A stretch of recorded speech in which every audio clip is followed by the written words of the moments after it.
Welcome to the Crime for Sleep channel. Let me know where you're watching from and what time it is. And don't forget to like, comment, and subscribe. Story 1. I still remember the weight of the manila folder in my hands as I sat in my car outside the Westlake apartment complex. The streetlights cast long, pale shadows across my notepad, where I jotted down the sparse details of this peculiar case.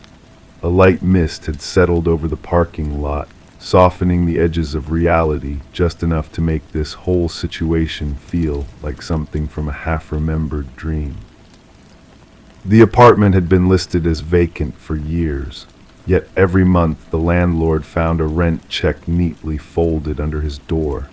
But when he finally checked the unit, it was fully furnished, food still fresh on the counter, and a letter addressed to him that read, "Please stop looking for me." My name is Detective Morgan Hayes, and I specialize in cases that fall between the cracks, the ones that aren't quite criminal but aren't quite right either. This particular mystery had landed on my desk 3 days ago, when Harold Winters, the property manager of Westlake Apartments, called the precinct in a state of nervous confusion. "I've been collecting rent from a tenant who doesn't exist," he had said, his voice barely audible over the phone, "for 3 years. The clock on my dashboard read 11:17 p.m. as I finally stepped out of my car. The complex was quiet, a 3-story building with exterior walkways and doors that faced an inner courtyard. Most of the windows were dark, save for the occasional blue flicker of a television screen. I climbed the concrete stairs to the second floor, my footsteps echoing slightly in the night air. Apartment 2B, the phantom tenant's residence, was at the end of the walkway. I paused outside the door, noting the absence of any personal touches. No welcome mat, no seasonal wreath, nothing to suggest someone called this place home. The door itself was painted a muted forest green, with a small peephole that reflected my distorted face back at me. Harold had given me the key reluctantly. "I don't know if we should be doing this," he had muttered. "Whoever it is, they pay on time, never complains, best tenant I've never had." The lock turned with surprising smoothness. I pushed the door open, greeted by the soft scent of lemon furniture polish and something else, something like old books and dried flowers. I reached for the light switch, and a warm lamp in the corner came to life, revealing a perfectly appointed living room. Everything about the space felt staged, like a showroom in a furniture store. A beige sofa faced a modest television. A coffee table held 3 art books stacked at a precise angle. The kitchen counter displayed a bowl of fresh apples and bananas. A dining table was set for one, with a single white plate, a cloth napkin, and silverware arranged with meticulous attention. Yet something about the apartment made the hair on the back of my neck stand up. It wasn't what was present, it was what was missing. No mail scattered on the counter, no shoes by the door, no jacket thrown over a chair, none of the natural disorder that comes from daily living. I moved carefully through the space, noting details in my small leather-bound notebook. The refrigerator contained fresh groceries, milk dated for the end of the week, vegetables in the crisper drawer, leftovers in a glass container.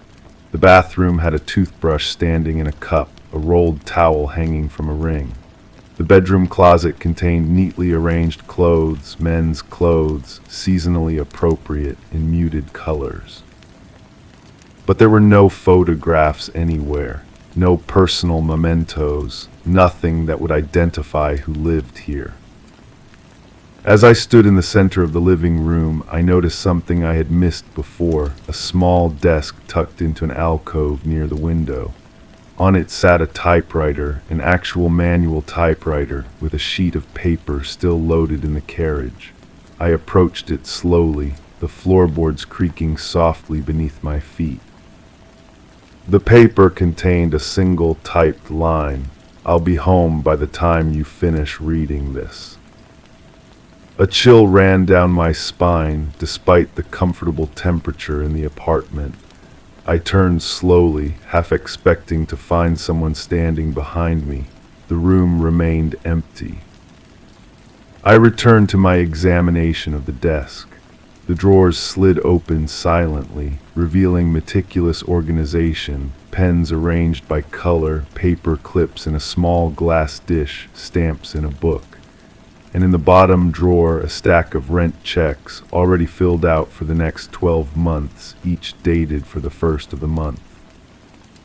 Behind the checks was a leather-bound journal. I hesitated before picking it up, feeling like I was crossing some invisible line. The journal was heavy in my hands, its cover soft from use. I opened it carefully, finding page after page of neat handwriting, documenting daily routines in precise detail. 7:15 a.m. coffee brewed, 7:30 a.m. breakfast consumed, 8:00 a.m. left for work. The entries continued like this day after day, month after month, but there was never any mention of where work was or any interaction with another human being. No mentions of friends, family, or colleagues, just the mechanical recording of a life lived in isolation. The last entry was dated 3 days ago, the same day Harold Winters had called me. 11:42 p.m. Landlord entered apartment while I was reading, watched from the closet as he looked around. He seemed nervous, left after 2 minutes and 13 seconds. Decision made, time to relocate. My hand froze on the page. Harold had entered the apartment before calling me. He hadn't mentioned that, and more disturbingly, someone had been here, watching him from the closet. I glanced at the bedroom closet, now closed, and felt my pulse quicken. Slowly, I closed the journal and placed it back exactly as I had found it. The apartment suddenly felt smaller, the air heavier. As I continued my investigation, I discovered more oddities. A stack of mail addressed to different names, all with this apartment's address. A drawer full of key copies. A collection of landlord notices addressed to previous tenants, dating back 15 years. The implications were becoming clear, but I needed to confirm my suspicions. I called Harold from the apartment. "Mr. Winters, when did you become the property manager at Westlake?" "About 3 years ago," he answered, confusion evident in his voice. "Why?" "And the tenant in 2B, the checks started appearing right after you took over." "Yes, how did you know?" "Just checking some facts," I replied, my eyes drifting to the typewriter with its ominous message. "One more question before you called me. Did you enter this apartment?" The silence on the other end of the line told me everything. "Mr. Winters." Yes, I used my master key. I was curious. The rent checks were always on time, but I realized I'd never met the tenant, never had a maintenance request, nothing. "And what did you see when you came in?" Another pause, nothing unusual, just a normal, tidy apartment. That's what spooked me. It looked lived in, but I've never seen anyone come or go. I thanked him and ended the call, the pieces falling into place. I returned to the journal, flipping through its pages more carefully now. In the entries from 3 years ago, I found what I was looking for. New landlord today, older man, walks with a slight limp, seems less observant than the previous one. This arrangement might work longer than the last. As night deepened outside the window, I pieced together the story. Someone, a person who valued invisibility, had been living in vacant apartments in this building for years, perhaps decades. They moved from unit to unit as management changed, always staying one step ahead, leaving just enough of a paper trail to avoid suspicion, but never enough to be found.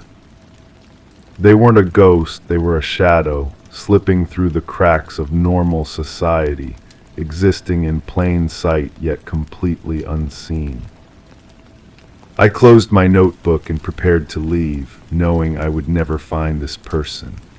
They were already gone, moved to another vacant apartment somewhere else, beginning their invisible life anew.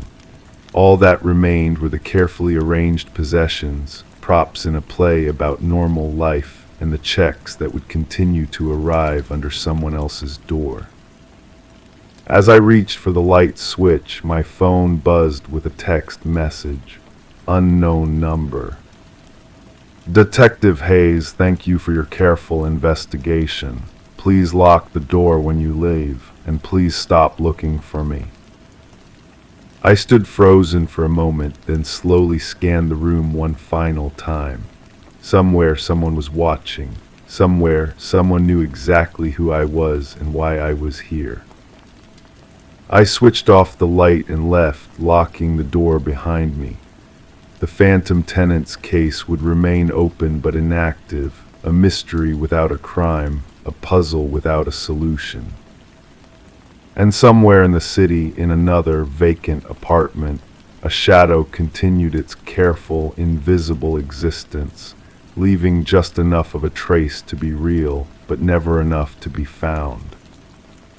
Story 2, the air was different that morning. I remember it distinctly, that peculiar stillness that settles over a place when something isn't quite right. I'd been an investigator for nearly 20 years, but nothing in my experience had prepared me for what awaited at the end of Blackwood Lane. The mansion had burned to the ground a decade ago. No survivors, no remains, only ashes. But when the developers arrived to clear the land, they found the house rebuilt. Rooms perfectly intact, photographs lining the walls, and every single photo featured people who had never been identified. I parked my car at the edge of the property, the gravel crunching softly beneath my tires. The sound echoed in the strange silence that enveloped the estate. 10 years ago, the Harmon mansion had been reduced to nothing but charred timber and melted glass. The fire had been so intense that firefighters could only watch as the historic home disappeared into the night. Now, as I stepped out of my vehicle, I found myself staring at a perfect Victorian structure, its white paint gleaming in the morning light, windows reflecting the cloudy sky like patient eyes. "Detective Mercer," a voice called from the porch. It was Collins, the county records clerk who had phoned me that morning. His face was pale, his fingers trembling slightly as he clutched a manila folder against his chest. "I've been waiting. I couldn't go back inside alone." The wooden steps creaked beneath my weight as I climbed to the porch. Each sound seemed to linger a moment too long in the cool air. Collins handed me the folder without a word, and I opened it to find photographs, old ones, from the original investigation of the fire. I compared them to the house before me, detail by detail. The ornate trim around the roof, the stained glass panel above the door, the distinctive weather vane shaped like a raven, identical in every way. "Who reported this?" I asked, my voice unnaturally quiet. "The development team," Collins replied, his eyes never leaving the front door. "They arrived yesterday to begin site clearing. Found this, called the county office in a panic." I nodded, closing the folder and handing it back. "Let's take a look inside." The door opened with a gentle resistance, as if reluctant to allow our entrance. The foyer was immaculate, polished hardwood floors reflecting the crystal chandelier above. A grandfather clock stood against one wall, its pendulum swinging in perfect rhythm, though I couldn't hear it ticking. To my right, a grand staircase curved upward to the second floor. "The Harmons were collectors," Collins whispered beside me. "Art, antiques. They had 3 children, all lost in the fire." But what drew my attention were the photographs, dozens of them lining the walls of the entrance hall. Ornate frames holding images of people, men, women, children, all posed formally, as was common in early photography. Some smiled stiffly at the camera, others stared with solemn expressions, all unfamiliar. I moved closer to one, a young woman in a high-collared dress, her hair pulled tightly back. The frame was cool to the touch, the glass covering the photograph slightly dusty. According to the records, the fire had destroyed everything, every piece of furniture, every photograph, every memory. "These aren't the Harmons," I said, moving from one image to the next. "None of these people match the family records." Collins nodded, his fingers tracing the edge of his folder. "I checked the archives this morning. None of these faces appear in any county documentation, not in census records, not in property deeds, not in birth or death certificates." The house was silent except for our breathing and the soft shuffle of our footsteps on the hardwood. I moved deeper into the home, noting how the air grew cooler with each step. The living room was furnished with period-appropriate pieces of velvet settee, heavy curtains drawn halfway across tall windows, a writing desk in one corner with a fountain pen laid carefully across an open journal. I approached the desk, drawn by what appeared to be fresh ink on the page. The handwriting was neat, deliberate, and the entry was dated that very morning. "They've finally arrived. After all this time, they've come to see what remains." My fingers hovered over the page, not quite touching. "Collins," I called, my voice sounding distant to my own ears. "When exactly did the development team call this in?" "Late yesterday afternoon," he replied from the doorway, unwilling to step fully into the room.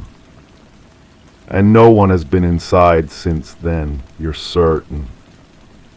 "Positive. The county ordered it sealed until investigation. I was the first one here this morning, and I waited for you." I turned slowly, taking in the perfect room, the immaculate reconstruction of something that had ceased to exist a decade ago. Then who wrote this? We moved upstairs, our steps careful and measured on the carpeted staircase. Each bedroom was perfectly arranged beds made with crisp linens, wardrobes filled with clothing from another era, brushes and combs laid out on dressing tables as if waiting for their owners to return. In what appeared to be the master bedroom, I found more photographs. These were different, more recent in style, though still clearly from decades past, and in these I recognized faces. A young man who had gone missing from the neighboring county in 1973, a family of 4 who had disappeared while driving through the area in 1986, a teenage girl whose case I had worked early in my career never solved, filed away with dozens of others. "Collins," I said, my voice barely above a whisper, "bring me the missing persons files for this county, all of them, as far back as they go." The day stretched into evening as we worked in silence, comparing faces in the photographs to those in decades of missing persons reports. One by one, we identified them: travelers who had vanished from nearby highways, hikers who never returned from the woods beyond Blackwood Lane, children who stepped out of their homes and were never seen again. Every single photograph in the house featured someone who had disappeared without a trace. Some cases were famous, others forgotten by all but grieving families. All of them now hung on these walls, preserved in perfect detail, watching us with patient eyes as we moved from room to room. As darkness fell, the house seemed to settle around us. The temperature dropped further, and I found myself shivering despite my jacket. The electric lights we had switched on earlier flickered occasionally, casting momentary shadows across the walls, across those countless watching faces. "We should leave," Colin said, his voice strained. "Come back tomorrow with a full team." I nodded, gathering the files we had brought in, but as we turned to head downstairs, I heard a sound so faint I might have imagined it, the soft creak of a floorboard from somewhere above us. "There's another floor?" I asked, looking toward the ceiling. Collins checked his folder with trembling hands. "No, the original house plans show only 2 stories." Yet there it was, a narrow door at the end of the hallway that seemed to lead upward. It stood slightly ajar now, though I was certain it had been closed when we arrived. A cool draft emanated from beyond it, carrying the faint scent of smoke. I approached slowly, aware of Collins hanging back, his breathing shallow and quick. The door opened further at my touch, revealing a steep staircase disappearing into darkness. "Detective," Collins warned, "we should wait for backup." But something compelled me forward, up those narrow stairs, one careful step at a time. At the top was a single-room and attic space with sloped ceilings and a small round window that looked out over the property. Unlike the rest of the house, this room was sparse, no furniture except for a single chair facing the window and a large trunk against one wall. The trunk was old, its leather covering cracked with age, brass fittings tarnished nearly black. It wasn't locked. I lifted the lid slowly, the hinges protesting with a low groan that seemed to reverberate through the silent house. Inside were more photographs, hundreds of them, loose and unframed. And lying atop this collection was a camera, an antique bellows model that should have been in a museum, not here in this impossible house. I reached for one of the photographs, my fingertips brushing against the glossy surface. It showed the front of the Harmon mansion, perfect and whole, just as it appeared now. But standing on the porch, looking directly into the camera, was a figure I recognized immediately. It was me, exactly as I appeared today, in the clothes I was currently wearing, standing on the porch beside Collins. The photograph was dated tomorrow. In the corner of the image, partially visible through one of the ground floor windows, was what appeared to be a figure, indistinct and blurred, as if caught in motion. But what sent ice through my veins was the realization that it appeared to be looking directly at the camera, at me. I heard Collins calling from downstairs, his voice tight with anxiety. Carefully, I replaced the photograph in the trunk and closed the lid. Whatever this house was, whatever force had rebuilt it from ashes, it wasn't finished collecting. As I descended the stairs, I couldn't shake the feeling that we weren't alone, that eyes were watching from every photograph, following our movements. The faces of the missing, gathered together in this impossible place. We left as night fully descended, locking the door behind us. I've stationed officers around the perimeter with strict instructions that no one enters. Tomorrow we'll return with experts, historians, paranormal researchers, forensic specialists, anyone who might help us understand what we're facing. But tonight, as I sit in my quiet office updating this case file, I can't stop thinking about that photograph, about seeing myself captured by a camera that should not exist in a house that should not stand. And I wonder, all those missing people, all those faces on the walls, did they also receive an invitation they couldn't refuse? Did they also feel compelled to enter, to climb those stairs, to discover what waited in that trunk? The Harmon mansion burned to the ground a decade ago. That's what the records show. That's what everyone knows.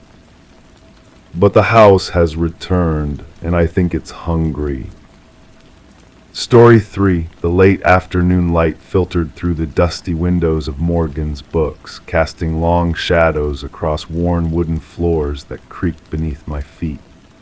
I've always found comfort in the weight of case files, but this one felt different. The manila folder seemed heavier than usual as I traced my fingers across the name written in faded blue ink. Claire Dawson, 32, reported missing September 19th. I'm Detective Sarah Reeves, 20 years on the force, and still, some cases settle into your bones like a winter chill that refuses to leave. This was one of them. It began, like many disturbing stories do, on an ordinary day. Claire Dawson was browsing the poetry section at Morgan's Books downtown. The security footage showed her dark hair pulled back, glasses perched on her nose, fingertips trailing along book spines when a man approached her. Average height, well-dressed, nothing remarkable except for his confidence. They spoke. She smiled. They moved to the coffee corner of the store. What the cameras captured next would become the first piece in a puzzle that haunted me for months. Claire leaned back slightly, her posture shifting from relaxed to rigid. Her smile faltered. The man continued talking, leaning forward, maintaining eye contact. Then Claire gathered her things quickly and left. The man followed, but at a distance. She never made it home that night. When I interviewed the barista who had served them, she remembered something unusual. They seemed like old friends catching up, she said, wiping down the counter with slow, deliberate movements. But then I overheard him say something about her childhood bedroom, how the walls were painted lavender with little silver stars that her father had stenciled by hand. The barista's voice lowered to a whisper, and she got this look on her face, like she'd seen a ghost. I felt a familiar heaviness settle in my chest, the kind that comes when you know something isn't right, but you can't quite name it yet. Claire's sister Emma sat across from me in the interview room 3 days later. The fluorescent lights hummed quietly overhead, casting a pale glow that made the dark circles under her eyes more pronounced. Claire never told anyone about those stars, Emma said, her voice barely audible above the soft whirring of the recording device between us. Our father painted them the summer before he died. She was 12. It was, private to her, something special. I nodded, letting the silence expand between us, giving her time. Did Claire ever mention meeting someone recently? Someone who might have known details about her childhood? Emma shook her head slowly. That's what scares me the most. No one outside our immediate family knew about those stars. No one. The security footage from surrounding businesses showed Claire and the man walking 6 blocks north before disappearing from view.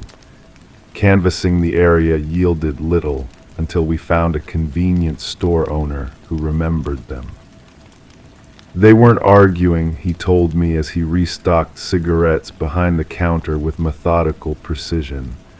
But she looked confused, like she was trying to solve a problem. He kept talking and she kept listening. We traced Claire's phone to a bench in Riverside Park, neatly placed as if she had set it down deliberately. No signs of struggle, no evidence of force, just absence where a person should be. 2 weeks into the investigation, Claire's journal was discovered in her apartment by her sister. Most entries were mundane work reflections, book recommendations, occasional frustrations about dating in the city. But the final entry, dated the day of her disappearance, sent a chill through me that I can still feel today. Met someone strange today. He knew things no one could know. Said we'd met before, but I don't remember him. When I asked how he knew about Dad's stars, he just smiled and said, "You told me, you just don't remember." Should I remember him? Why can't I remember? I spent hours in the evidence room, the only sound the soft ticking of the wall clock and the rustling of papers as I went through Claire's life. Credit card statements showed nothing unusual. Her computer revealed standard browsing history work emails, Netflix, news sites, online shopping.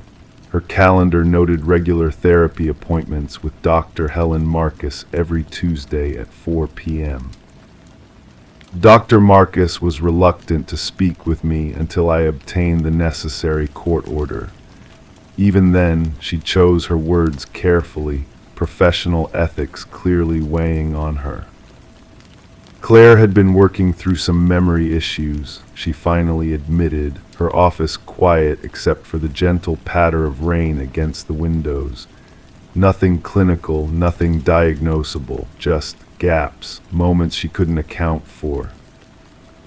My pen paused above my notepad. What kind of gaps? Hours sometimes. She'd find herself in places and not remember the journey there. Once she discovered notes in her own handwriting that she had no recollection of writing. Dr. Marcus adjusted her glasses. We were exploring the possibility of dissociative episodes brought on by childhood trauma. The pieces began to align in a pattern I hadn't anticipated. Claire's sister confirmed that there had been a period in Claire's teens after their father's death when she would sometimes check out, as Emma called it. She'd be there physically, but somewhere else mentally. Mom took her to doctors, but they never found anything concrete.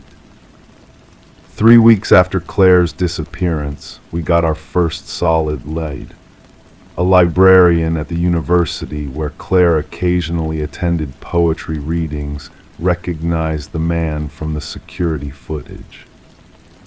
"He's been coming here for years," she said, her voice soft and measured in the library's hushed atmosphere. "Always researching local history, very polite, very focused. I think his name is Robert or Richard, something with an R." The library's sign-in sheets gave us a name, Richard Mercer. No criminal record. Taught literature at a community college across town. Lived alone in a modest apartment 15 minutes from Morgan's books. When we arrived at his apartment with a warrant, Richard Mercer welcomed us with unsettling calmness. His living room was sparse but orderly bookshelves, a reading chair, a desk with a laptop, nothing immediately suspicious. "I was wondering when you'd come," he said, gesturing toward the couch as if we were expected guests rather than investigating officers. "This is about Claire, isn't it?" I remained standing. "Mr. Mercer, we'd like to ask you some questions about Claire Dawson." "Of course," he said, a small smile playing at the corners of his mouth. "I've known Claire for years." "According to our information, you approached her for the first time at Morgan's books 3 weeks ago." Mercer's smile didn't falter. "That's what she thinks, but we've met many times before." A cold sensation crawled up my spine as he calmly explained his theory that he and Claire had known each other in a previous life, that they were connected across time, that he could prove it by knowing things about her that no stranger could know. "I researched her, detective," he said simply when I pressed him. "I've been researching many people, looking for the ones who remember, even if they don't know they remember." His apartment yielded notebooks filled with detailed information about 12 different women, their habits, their histories, their homes. Claire's notebook was the thickest. Years of observations, all meticulously documented, photographs taken from a distance, copies of old school yearbooks with her picture circled, a floor plan of her childhood home, complete with a lavender bedroom marked with stars. Richard Mercer was arrested that day. Not for kidnapping, we had no evidence of that, but for stalking. For building dossiers on women who never knew they were being watched. For crossing boundaries that shouldn't be crossed. Claire Dawson was found 3 days later in a small motel 200 miles away. Alive, unharmed physically. She had checked in under her own name, paid with her own credit card. When I interviewed her in the hospital, the circles under her eyes mirrored her sister's. Her voice was steady but distant, as if she were recalling a dream. I went with him willingly, she admitted, her gaze fixed on the white hospital wall. He kept telling me things about myself, and I kept wanting to know how he knew. It was like a puzzle I needed to solve. Did he force you to leave town with him? She shook her head slowly. No, but he convinced me we had unfinished business from before. He said I'd been running from him across lifetimes. A bitter laugh escaped her lips. Do you know how persuasive someone can be when they know everything about you, when they can anticipate your every thought? Claire had no memory of the first day at the motel. The next few days were fragments conversations about past lives, about connections that transcended time, about how he had finally found her after searching for so long. On the fourth day I woke up clearly, she said, really looked at him, saw the notebooks, saw the obsession. While he was showering, I read through them, years of watching me, years. She twisted the hospital blanket between her fingers. I realized I wasn't special, I was just accessible, vulnerable. My memory issues made me doubt myself when things didn't add up. Richard Mercer was charged with stalking, breaking and entering, and eventually coercion. Claire's testimony was crucial but fragmented. Her memory issues complicated the case, made her less credible to some jurors. He received 6 years, not nearly enough. I visit Claire occasionally. She's moved to another state, started over. The gaps in her memory are less frequent now with proper treatment, but they haven't disappeared entirely. Last time I saw her, sitting in a new cafe in a new city, she looked better, stronger.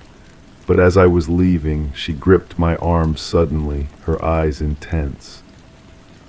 Do you ever worry, she whispered, that there might be someone out there who knows everything about you, someone who's been watching while you weren't looking? I had no comforting answer, only the weight of case files waiting on my desk and the knowledge that some questions have no satisfying resolution. Sometimes when I pass Morgan's books, I glance at the security cameras positioned above the entrance. Small, unobtrusive eyes watching people move through their ordinary lives. I wonder how many Richard Mercers are out there, watching, waiting, collecting details. And I wonder who might be collecting mine. Story 4, I still remember the first time I stepped onto that floor. The elevator wasn't supposed to go there. The building plans clearly showed 10 floors, not 11. Yet there I was, standing in a hallway that shouldn't exist, breathing air that felt different somehow. Heavier, older. It began with what should have been a routine inspection. The Lauder building downtown had just completed a year-long renovation, transforming what was once a neglected office building from the 70s into luxury apartments. As the city's structural compliance officer, I was there to sign off on the final paperwork before occupancy permits could be issued. Everything looks excellent, Mr. Davidson, I told the property developer as we walked through the polished lobby. His shoes clicked against the imported marble tiles, $1,200 per square foot, he'd mentioned twice already. We've spared no expense, Davidson replied, his voice carrying that particular cadence of rehearsed humility that successful businessmen perfect. 10 floors of the finest urban living this city has to offer. 10 floors, the blueprints confirmed it, the elevator panel confirmed it, the property listing confirmed it. And yet, after Davidson left me to complete my inspection alone, I entered the elevator to check the fire safety systems on each floor. My finger hovered over the panel of buttons ground floor through 10, neatly arranged. But there, almost imperceptible unless you were looking for inconsistencies like I was trained to do, was a slight gap between the panel edge and the wall, a gap that shouldn't be there. I ran my fingers along the seam and felt something give way. A hidden panel slid aside, revealing a single unmarked button. I should have called someone, I should have reported it. Instead, curiosity, that most human of failings, led me to press it. The elevator hummed differently as it ascended past the 10th floor. The usual soft whir of well-oiled machinery gave way to a strained, reluctant groan. The lights flickered once, twice. The digital display showing floor numbers went blank. When the doors opened, the air that greeted me was stale, undisturbed. Not the fresh, climate-controlled atmosphere of the newly renovated building, but something ancient, something forgotten. The hallway stretched before me, illuminated only by emergency lights that cast long, distorted shadows across the walls. Unlike the bright, modern corridors below, this space remained untouched by renovation. Faded wallpaper peeled away from the corners. Dust motes danced in the dim light. I pulled out my flashlight, its beam cutting through the darkness. The floor was concrete, not the expensive hardwood used throughout the rest of the building. And the walls were what made me stop breathing for a moment. Names, dozens of them scratched into the surface with what must have been desperate fingers or improvised tools. Some shallow, some deep enough to have gouged the plaster. Some neat, some frantic, all of them followed by dates. Melissa Harding, April 17, 2003. Thomas Weller, November 30, 2005. Darius King, February 8, 2009. My mind raced through the missing persons cases that occasionally crossed my desk through interagency memos. These names, they seemed familiar, but I couldn't place them, not immediately. The sound of my own breathing felt inappropriately loud in that silent corridor. I moved forward slowly, my footsteps echoing against the concrete. There were 8 doors, 4 on each side, spaced evenly apart, all closed, all unmarked except for hand-scratched numbers. I tried the first door, locked. The second, the handle turned, but something blocked it from the other side. The third wouldn't budge. The 4th door opened. The room beyond was small, maybe 12 by 15 feet. No windows, a single mattress on the floor stripped of bedding, a metal sink in the corner stained with rust, and on the far wall more names, more dates.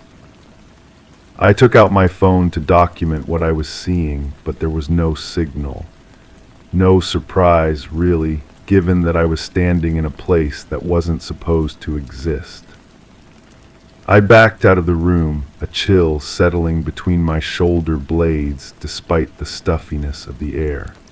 Something about this place felt wrong in a way that went beyond the obvious violation of building codes. Back in the hallway, I noticed something I'd missed before, a logbook resting on a small table near the elevator. Its cover was worn leather, cracked with age. With gloved hands, a habit from years of inspections, I opened it. Inside were entries, clinical, detached notes about the subjects in each room, medications administered, behavioral observations, response to stimuli. The first entry was dated 1982, when the building was first constructed. The last was from 2018, just before the renovation began. 40 years of records, 40 years of people held in rooms that didn't officially exist, on a floor that wasn't on any blueprint. I flipped through the pages, my heart beating so loudly I was certain it would alert someone to my presence. The names in the book matched those on the walls. Each entry ended the same way. Subject terminated. Results inconclusive. The sound of the elevator mechanism engaging froze me in place. Someone was coming. I closed the book, considered taking it, but decided against tampering with evidence. Instead, I quickly photographed several pages with my phone and stepped back into room 4, leaving the door cracked just enough to see out. The elevator doors opened. 2 men stepped out. One was Davidson, the property developer. The other was Chief Inspector Barnes, my direct supervisor. "How did they find it?" Barnes asked, his voice tense. The floor was sealed off, the button disabled. "Maintenance crew must have reconnected something during the renovation," Davidson replied. "Doesn't matter now. We need to seal it properly this time. No more inspections, no more loose ends. And the records. Destroy them, all of them. The project is over anyway, has been for years." They moved out of my line of sight toward the table with the logbook. I heard papers rustling, then the distinctive click of a lighter. "What about the rooms?" Barnes asked. "Concrete floor to ceiling. No one will find them, even if they somehow get up here again." The smell of burning paper reached me. I pressed further back into the room, mind racing. Barnes respected, decorated Chief Inspector Barnes was involved in whatever had happened here, whatever was still happening here. I waited, barely breathing, as the 2 men finished their work. I heard the elevator doors open again, then close. Silence returned. I counted to 100 before emerging. The logbook was gone, nothing but ashes remaining on the table's surface. But the names on the walls remained, testimony etched in plaster, evidence that couldn't be so easily erased. I took as many photos as I could, documenting every name, every date. Then I made my way back to the elevator, pressed the hidden button, and descended to the world that made sense. The world of 10 floors, not 11. That night I searched the names from memory. Melissa Harding missing since 2003, last seen leaving her apartment for a job interview at a medical research company. Thomas Weller disappeared in 2005 while participating in what he told friends was a paid research study. Darius King vanished in 2009, his car found parked 3 blocks from the Lauder building. There were others, so many others, all classified as missing persons, all investigations eventually gone cold. I compiled everything I found, uploaded the photos to secure cloud storage, and prepared a report to send to the state attorney's office. Not local, I couldn't trust anyone in the city after seeing Barnes involved. But before I could send it, I received a text message from an unknown number. The Lauder building inspection passed. Sign the paperwork. Take 2 weeks of paid leave. Forget about floor 11. My phone rang immediately after. It was Barnes. "Great work on the Lauder inspection," he said, his voice unnervingly normal. "Everything in order." I hesitated only briefly. "Yes, sir, all 10 floors up to code." "Good, you've been putting in a lot of hours lately. Take some time off, effective immediately." "It wasn't a suggestion." That was 3 days ago. I'm writing this now from a motel 200 miles away, paid for in cash. Tomorrow I'll meet with a contact at the FBI field office, someone from outside the city, someone I hope isn't connected to whatever happened on the 11th floor. Because here's what keeps me awake at night. The most recent date I saw scratched into those walls was from last month, after the renovation was supposedly complete, after the building was officially declared to have only 10 floors. Which means they haven't stopped. Whatever they were doing in those rooms, to those people whose names are literally carved into history, it's still happening. somewhere. And Davidson's words echo in my mind. No one will find them, even if they somehow get up here again. But I found them once, and I will find them again. Even if it's the last thing I do. Story 5. I remember the first time I saw the photograph. The thrift store was quiet that afternoon, dust particles dancing in the slanted beams of sunlight that filtered through the smudged windows. My fingers moved methodically across the spines of forgotten books and frames of abandoned memories. That's when I found it tucked between a tarnished silver platter and a stack of vintage postcards. The photograph was encased in an ornate wooden frame, its edges darkened with age. At first glance, it was unremarkable, a black and white image of a family of 4 standing before a Victorian-style house. The father stood tall and proud, one hand resting on the shoulder of a young boy. The mother, her hair styled in the fashion of the early 1960s, held the hand of a small girl with ribbons in her hair. They were smiling the kind of forced smiles people wore when photographs were still events, not casual occurrences. I purchased it for $3.75. The cashier, an elderly woman with trembling hands, paused before wrapping it in newspaper. "Funny," she murmured, "I don't remember this one coming in."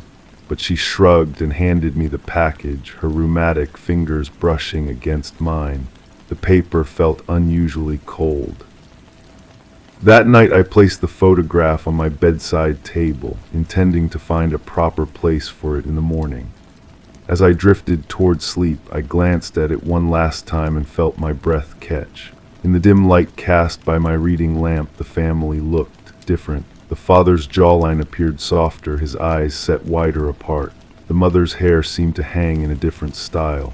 I blinked, attributing the changes to shadows and fatigue. By morning, I had forgotten about the peculiarity. I showered, made coffee, and was halfway through my breakfast when I remembered the photograph. I walked back to my bedroom, cup in hand, and froze in the doorway. The family in the frame was not the same I had purchased. The structure of their faces had subtly shifted. The father's nose was more aquiline. The mother's smile revealed different teeth. The children, too, had transformed. The boy's eyes were rounder, the girl's chin more pointed. I approached it slowly, as one might a wild animal. Under the clear light of day, there could be no mistaking what I saw. These were not the same people, yet they wore the same clothes, stood in the same position before the same house. I set my coffee down with an unsteady hand and took the photograph to the window, examining it under direct sunlight. The faces swam before my eyes, features shifting imperceptibly like ripples across still water. I decided to research the house in the background. The architectural style and certain distinctive elements, a unique weather vane, ornate corbels under the eaves, gave me something concrete to search for. 3 days of online archives and local historical records led me to Oakwood Avenue, to a house that had been demolished in 1978 to make way for a small apartment complex. The house had belonged to the Harmon family, Thomas, Elizabeth, and their children James and Sarah.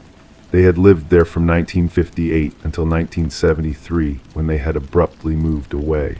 Neighbors interviewed at the time mentioned something about personal troubles. One elderly neighbor, still alive and now residing in a nursing home across town, agreed to speak with me. Her name was Margaret Linden. "Oh, the Harmons," she said, her voice a dry whisper as she sat in her armchair. The room smelled of talcum powder and medicine. They were such a lovely family before. Her gnarled fingers twisted in her lap. "Before what, Mrs. Linden?" I asked, my voice low, matching her hushed tone. "Before they started changing," she replied. Her eyes, clouded with cataracts, seemed to look through me. First it was little things. Thomas's voice dropped an octave. Elizabeth started parting her hair on the opposite side. Then their faces, they just weren't themselves anymore. She shook her head. Everyone thought it was my memory failing, but I knew. A chill traveled up my spine. I removed the photograph from my bag and held it out to her. Is this them? Her reaction was immediate and visceral. She recoiled, hands flying up defensively. "Take it away," she gasped. "That thing isn't natural." That evening I placed the photograph face down in a drawer, but curiosity pulled me back like gravity. When I looked at it again, my heart nearly stopped. The father's face now bore a striking resemblance to my own father's, the same heavy brow, the same cleft chin that I had inherited. The mother's eyes were my mother's eyes, deep set and almond-shaped. The boy looked like my brother had at that age, and the girl was beginning to look like me. I dropped the photograph as if it had burned me. My hands were shaking so badly I could barely dial the phone. My brother answered on the third ring. "Do you still have those old family photos from the lake house?" I asked without preamble. "The ones from when we were kids?" He did. An hour later, we were comparing them side by side. The resemblance was undeniable and growing stronger. Something about the way the light hit the old photograph made the faces seem to shift even as we watched, features adjusting minutely toward perfect copies of our family. We needed to know more about the Harmons. My brother, always more practical than I, suggested we find their public records, birth certificates, death records, anything that might explain what happened to them. The search led us to a small-town newspaper article from 1973, "Local family disappears without a trace." According to the article, the Harmons had vanished one October evening. Their car remained in the garage, dinner sat uneaten on the table, and there were no signs of struggle or forced entry. The only thing missing was a family photograph that had hung in their living room. I felt nauseated as I read further. The detective assigned to the case had eventually closed it, noting in his final report that he had received an anonymous package containing a photograph of the Harmons standing in front of their house. In his report he wrote, "Subjects in photograph do not match known appearances of the Harmon family. Photograph appears to be some form of poor taste hoax." My brother and I visited the house site the next day. The apartment complex that stood there now was unremarkable, its brick facade weathered by decades of sun and rain. We spoke with the building manager, who mentioned that tenants occasionally reported strange occurrences, cold spots, whispering voices, and most notably, a recurring complaint that family photographs would sometimes appear altered, with faces subtly changed. That night I couldn't sleep. I took the photograph from my drawer and studied it under the harsh light of my desk lamp. The transformation was complete now. My family stared back at me from a time before I was born, standing in front of a house we had never visited, wearing clothes we had never owned. My own face looked back at me from the little girl's body, my expression not one of posed happiness, but of silent pleading. I knew what I had to do. The next morning I drove to the site of the old Harmon house with the photograph and a small garden trowel. At the back of the property, where the garden would have been, I dug a small hole and buried the photograph. As the last bit of dirt covered the frame, I felt a weight lift from my shoulders. 3 days later my brother called. His voice sounded strange, distant. "Have you seen today's newspaper?" he asked. I hadn't. He read the headline to me. "Skeletal remains of 4 individuals found during apartment complex renovation." Workers had discovered a sealed chamber beneath the foundation of the apartment building in what would have been the cellar of the Harmon house. Inside were 4 sets of human remains, arranged in a tableau that chillingly mirrored the pose in the photograph. Preliminary dating suggested they had been there since at least the 1950s. But the Harmons had lived in that house until 1973. They had been seen, spoken to, interacted with. How could they have been dead for decades before their disappearance? I sometimes think about what might have happened if I had kept the photograph, if I had let the transformation complete itself. Would my family and I have disappeared as well, our identities subsumed by whatever entity had taken the Harmons? Would another family have found our photograph in another thrift store, beginning the cycle anew? The case remains officially unsolved. The remains have never been identified, their DNA matching no known profiles.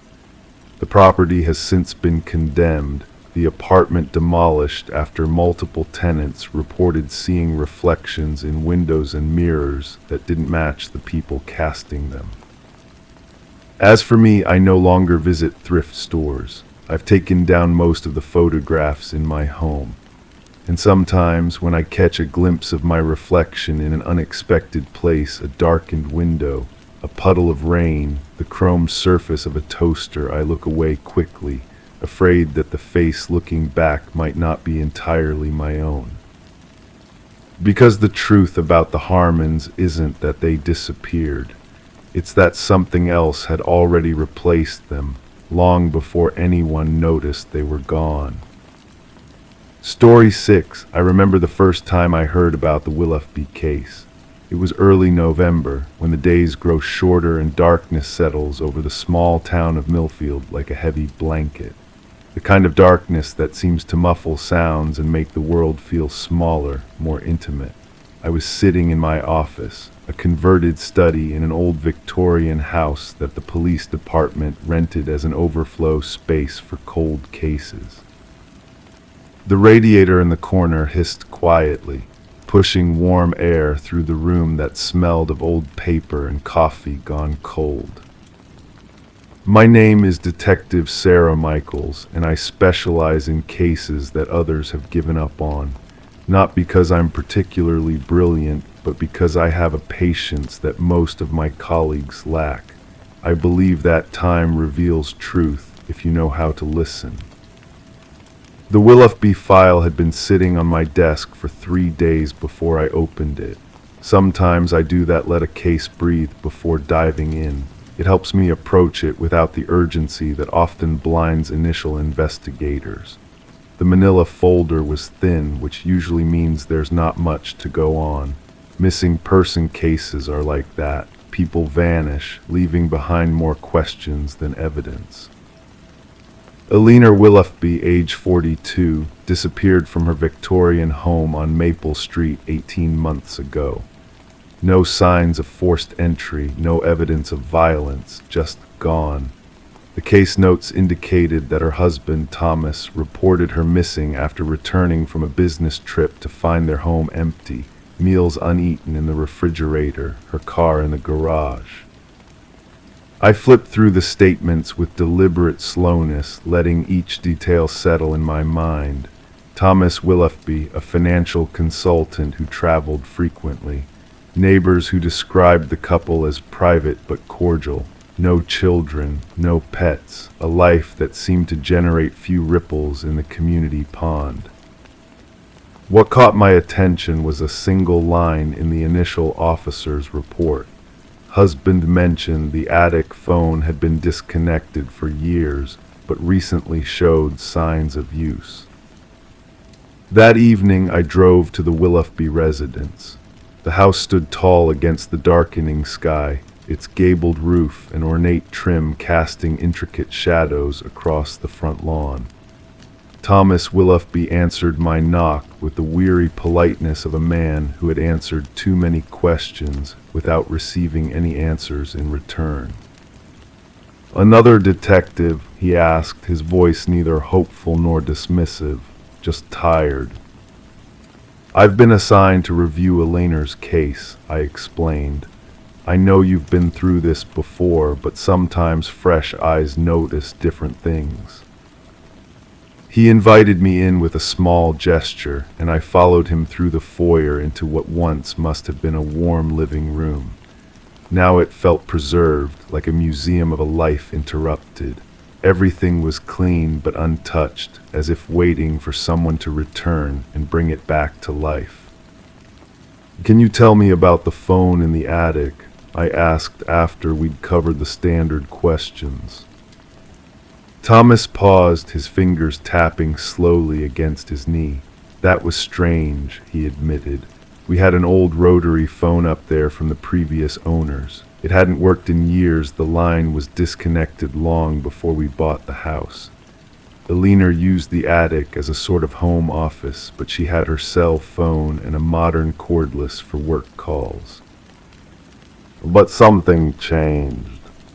The week before she disappeared, he said, his voice dropping slightly. I heard her talking upstairs late at night. When I asked her about it the next morning, she said she'd been on the phone. I assumed she meant her cell, but later I noticed the old rotary had been moved. The dust around it was disturbed. Did you ask her about it? I did, he nodded slowly. She said it was nothing, that she'd been cleaning and moved it, but Alina wasn't the type to clean at midnight. I made a note, the scratch of my pen against paper, the only sound in the room for a moment. Did she seem different in the days before she disappeared? Anxious, preoccupied?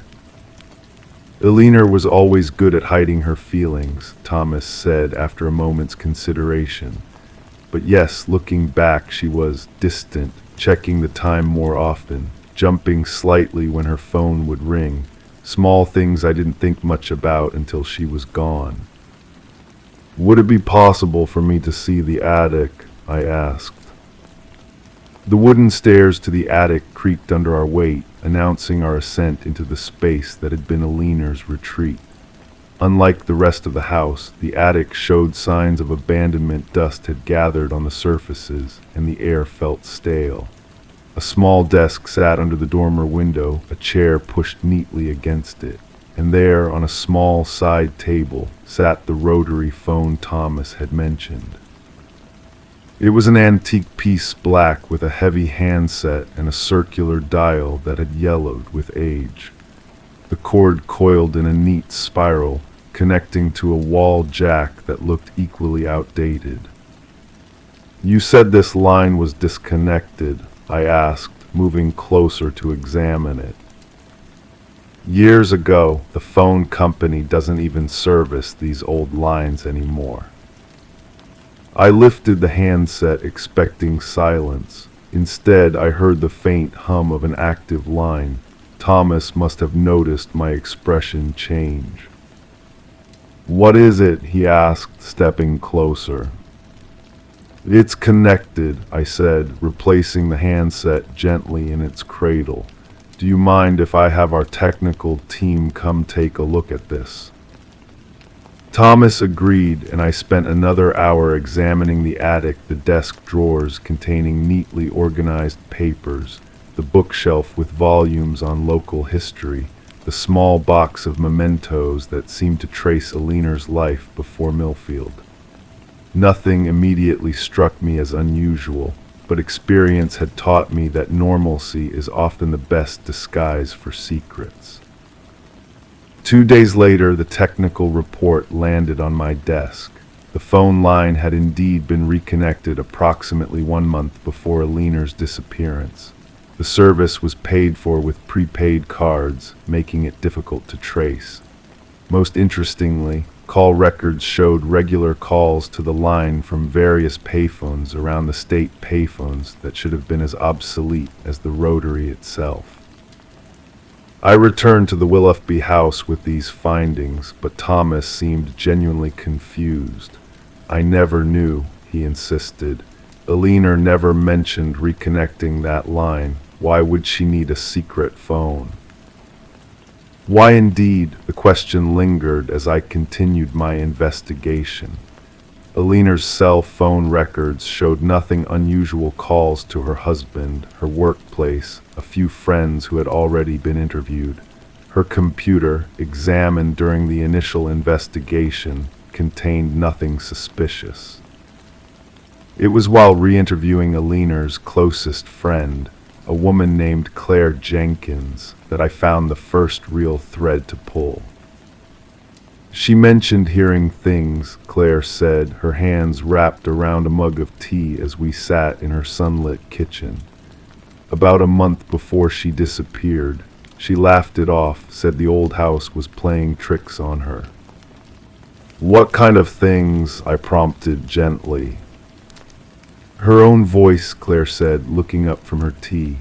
She said sometimes, late at night, she could hear herself talking. At first, she thought it was an echo or Thomas watching a video of them. But one night she followed the sound to the attic and realized it was coming from that old phone. A chill ran down my spine despite the warmth of the room. Did she answer it? Claire nodded slowly. She told me she picked up the receiver and heard herself on the other end, not a recording her voice, talking to her in real time, telling her things. What things? That's what scared me, Claire admitted. She wouldn't say, just that she needed to make things right. I thought maybe she was working too hard, maybe having some kind of breakdown. I offered to help her find someone to talk to, but she insisted she was fine. That night I sat in my car outside the Willoughby house long after Thomas had turned off the lights and gone to bed. The attic window was a dark square against the pale siding. The phone sat up there, silent now, but connected to something or someone. At exactly 11:42 p.m., a light flickered on in the attic. I sat up straighter, watching as a shadow moved across the window. Thomas Willoughby, who had told me he never went into the attic anymore because it reminded him too much of a leaner. I waited until the light went out again before approaching the house. My knock went unanswered, but the door swung open under my touch. Calling out Thomas's name, I made my way upstairs, my footsteps sounding unnaturally loud in the quiet house. The attic door was ajar, a sliver of darkness beckoning. As I pushed it open, the air felt different, charged somehow, like the atmosphere before a storm. The rotary phone sat where it had before, innocuous in the beam of my flashlight. And then it rang. The sound was jarring in the silence, a mechanical, insistent ring that seemed to vibrate through the floorboards. I approached it slowly, my hand hovering over the handset as it rang a second time, then a third. On the fourth ring, I answered. Hello, my voice sounded strange to my own ears, tight with an anticipation I couldn't explain. For a long moment there was only silence on the line, then a voice, female, whispering, urgent. He knows you're there, it said. Get out now. The line went dead, and behind me the attic door closed with a soft click. I turned to find Thomas Willoughby standing there, his expression unreadable in the dim light. In his hand was a framed photograph of Leaner smiling at the camera, her hand raised in a wave. She called you, didn't she? He asked, his voice calm, too calm. She always calls new investigators, trying to warn them. Where is Leaner, Thomas? I asked, my hand moving slowly toward my concealed weapon. She's here, he said simply. She's always been here.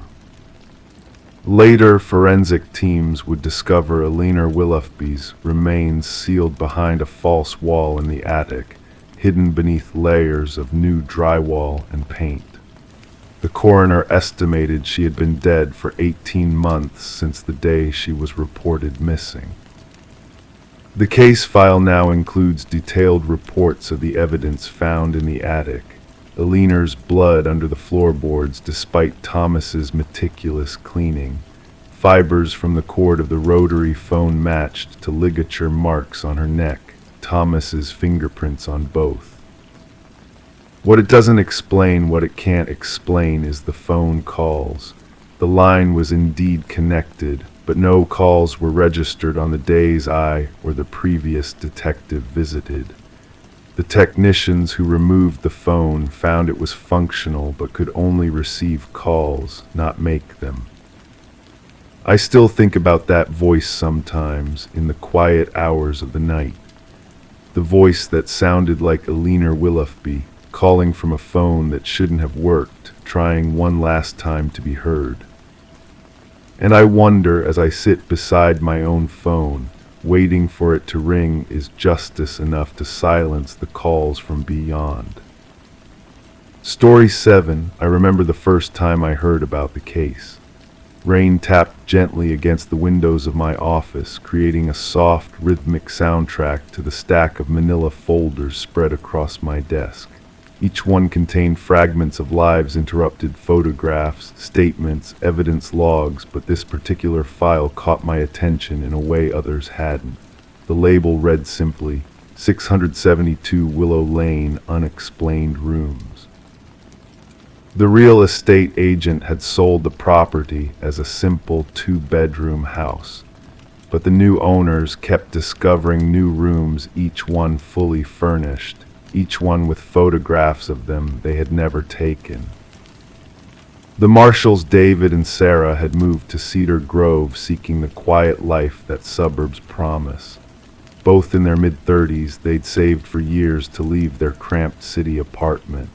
The listing described 672 Willow Lane as charming and cozy, realtor code for small but functional. 2 bedrooms, 1 bath, a modest kitchen, and a basement. Nothing extraordinary. I traced my finger along the floor plan included in the file. Simple rectangular layout, 4 corners, clean lines, everything accounted for. We noticed it 3 weeks after moving in, Sarah Marshall had told Detective Rivera during her initial interview. Her voice on the recording was soft, uncertain.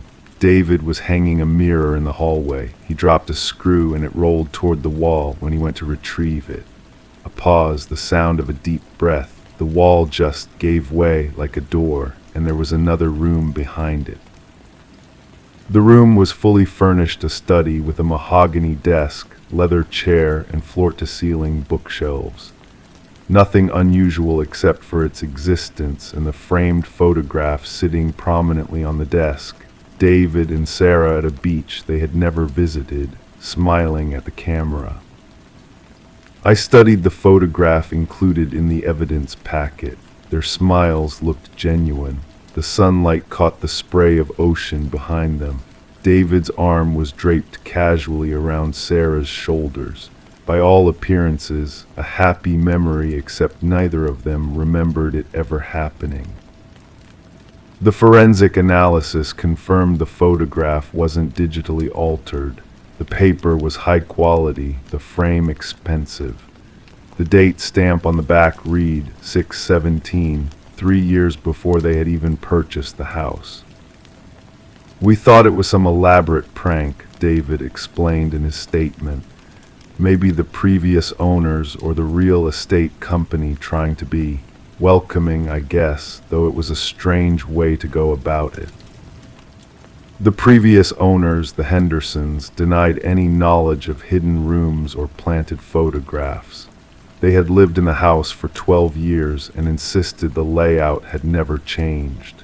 The real estate agent, Meredith King, appeared equally perplexed when questioned. "I've been selling homes in Cedar Grove for 15 years, she stated.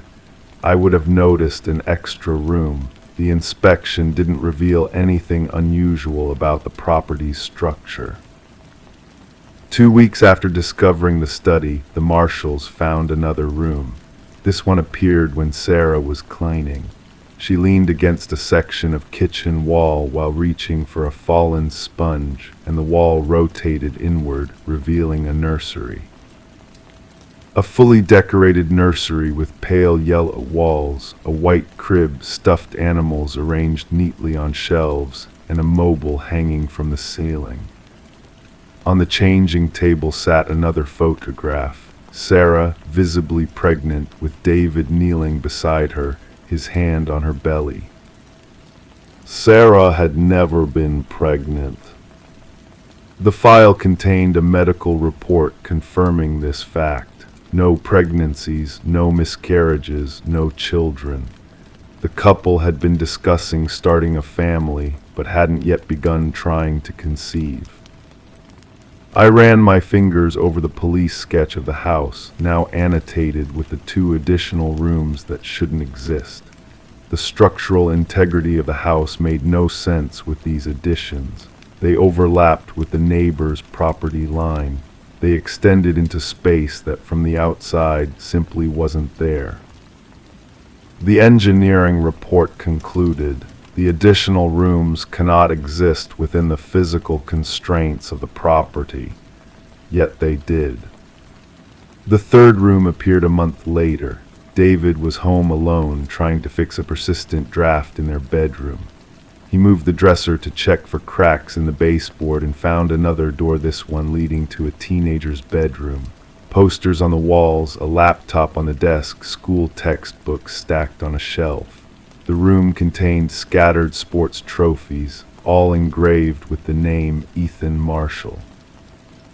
The Marshalls had no children, let alone a teenage son named Ethan. But there on the nightstand stood another photograph, David, Sarah, and a boy of about 16, all wearing matching holiday sweaters, laughing together like a family that had spent years building memories. That was when the Marshalls contacted the police. I shifted in my chair, the soft creak of leather punctuating the steady rainfall outside. The file detailed the thorough investigation that followed. Ground-penetrating radar showed no hidden spaces beneath or around the house. Structural engineers confirmed the impossibility of the rooms existing within the footprint of the building. Neighbors reported nothing unusual, though Mrs. Rivera next door mentioned occasionally hearing what sounded like a child's laughter coming from the Marshall home, even before they moved in. More rooms continued to appear. A home office for Sarah, though she worked as a nurse at the local hospital. A craft room filled with half-finished projects in a hobby she had never pursued. A sunroom overlooking a garden that didn't exist outside the window. Each new space contained photographs documenting lives the Marshalls had never lived, memories they had never formed. By the time I was assigned to the case, 6 months after the first room appeared, the Marshalls had discovered 12 additional rooms. The house had become a labyrinth of alternative lives, glimpses into paths not taken, choices not made. The most disturbing part, Detective Rivera had noted in his report, is that the photographs are becoming more recent. The latest shows the Marshalls at what appears to be a graduation ceremony for their supposed son, dated next month. The psychological evaluation of the couple showed no signs of shared delusion or psychosis. Multiple officers had entered the house and confirmed the existence of the rooms. Samples taken from the furnishings were ordinary, commercially available items. The photographs contained no traceable anomalies beyond their impossible content. I closed the file as the rain intensified outside. The case remained open but inactive, classified as unexplained. The Marshalls had moved out 3 weeks after the discovery of the graduation photograph, abandoning most of their possessions in their haste to leave. The house stood empty now. The real estate listing had been withdrawn. But there was one detail that kept me returning to this file on quiet, rainy evenings like this one. Something that wasn't included in the official report. Something Detective Rivera had told me in confidence when he handed over the case. The day after the Marshalls moved out, he had done a final walkthrough of the property. The mysterious rooms were gone. The house was exactly as originally built: 2 bedrooms, 1 bath, a modest kitchen, and a basement. Except for a single photograph he found pushed under the refrigerator. A photograph of me sitting at this very desk, reviewing this very file. A photograph that couldn't possibly exist. I've never been inside 672 Willow Lane. The listing is active again. The house is described as charming and cozy, a perfect starter home for a detective recently transferred to Cedar Grove. I've scheduled a viewing for tomorrow. Story 8, I remember the thickness of the manila folder between my fingers as I pulled it from the dusty archives. The case had gone cold years ago, but something about it kept drawing me back. The fluorescent lights hummed softly overhead in the basement of the precinct, casting everything in a pallid glow that made time feel suspended. I ran my fingertips over the embossed lettering on the folder. Harmon, Eliner Case 47829. The paper inside had that distinct yellowing that comes with age, a testament to how long the questions had remained unanswered. Eliner Harmon lived in a modest colonial on Maple Street, the kind with shutters that needed painting and a garden that suggested someone once cared. She was 42, a high school English teacher with 20 years of service, divorced, no children, well liked but kept to herself. The ordinary life of an ordinary woman in an ordinary town until the letters began. The first one arrived on a Tuesday in October. The air had that particular crispness that makes you aware of your own breathing. Eliner had spent her day grading papers at school, stopped for groceries at Martin's Market, and walked her neighbor's dog while they were away at their daughter's soccer tournament. She'd made chicken for dinner, called her sister, and read 40 pages of a mystery novel before bed. All of this would have been unremarkable, except every detail down to the title of the book, and the page where she'd stopped reading was described in elegant script on heavy cream stationery that arrived in her mailbox the very next morning. I thought it was a joke at first, she told Officer Collins during the initial interview. I can still hear her voice on the recording, the slight tremor beneath the forced casualness. Someone watching me, you know, a student maybe, or someone from the neighborhood. The envelope bore no return address, no postmark, just her name written in flowing calligraphy. When she brought it to the local post office, the clerk, Marjorie Winters, 30 years behind that same counter, examined it with narrowed eyes behind thick glasses.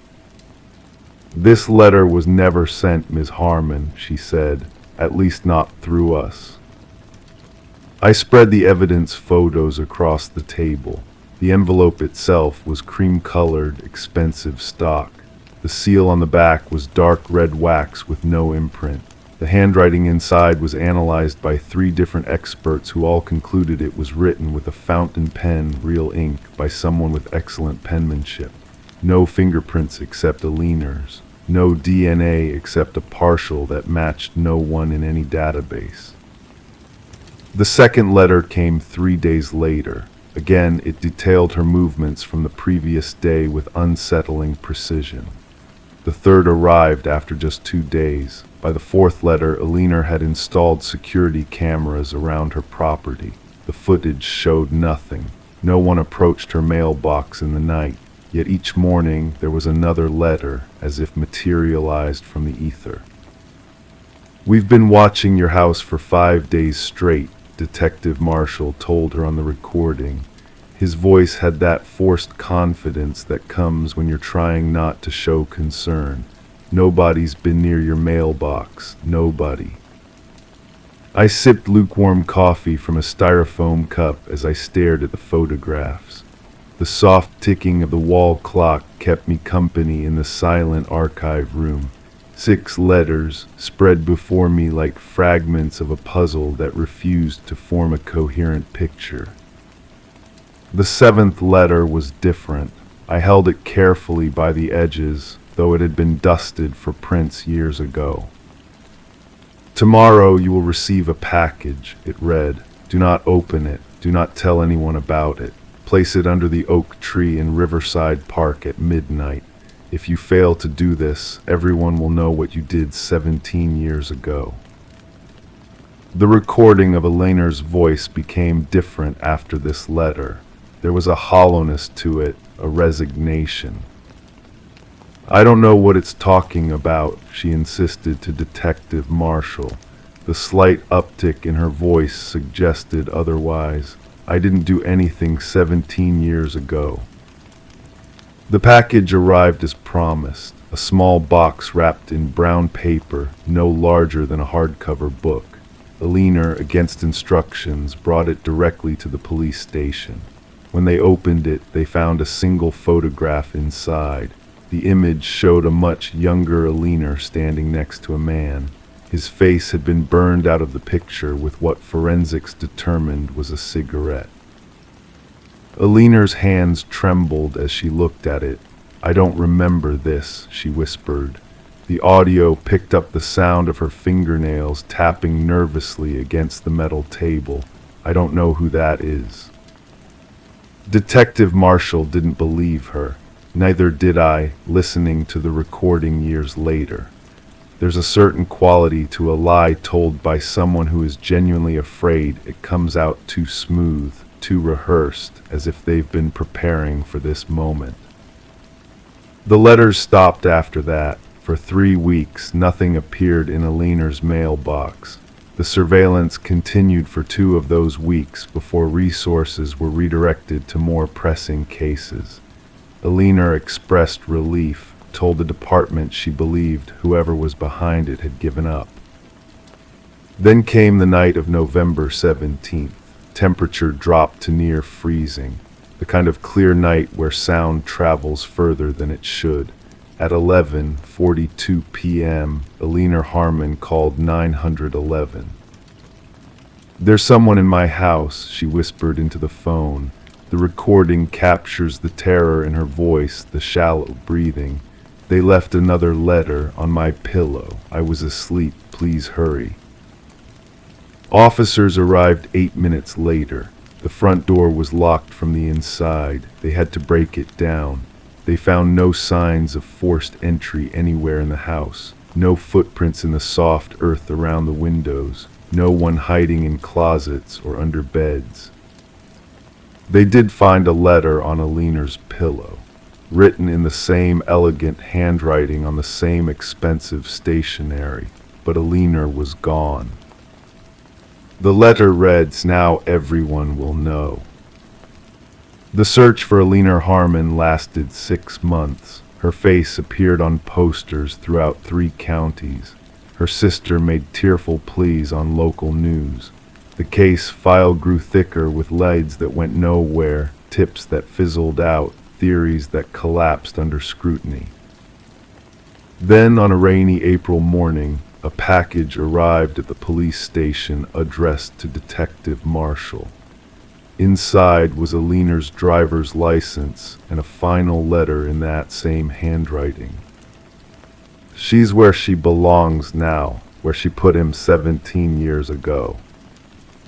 I closed the file, my fingers lingering on the worn edges. The case remains unsolved. No body was ever found. No suspect was ever identified.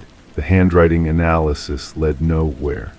The partial DNA sample degraded in storage after a cooling system failure in 2018. What happened 17 years before the letters began? The investigation uncovered that Eleanor had moved to town 16 years earlier, which meant whatever may have occurred happened before she arrived.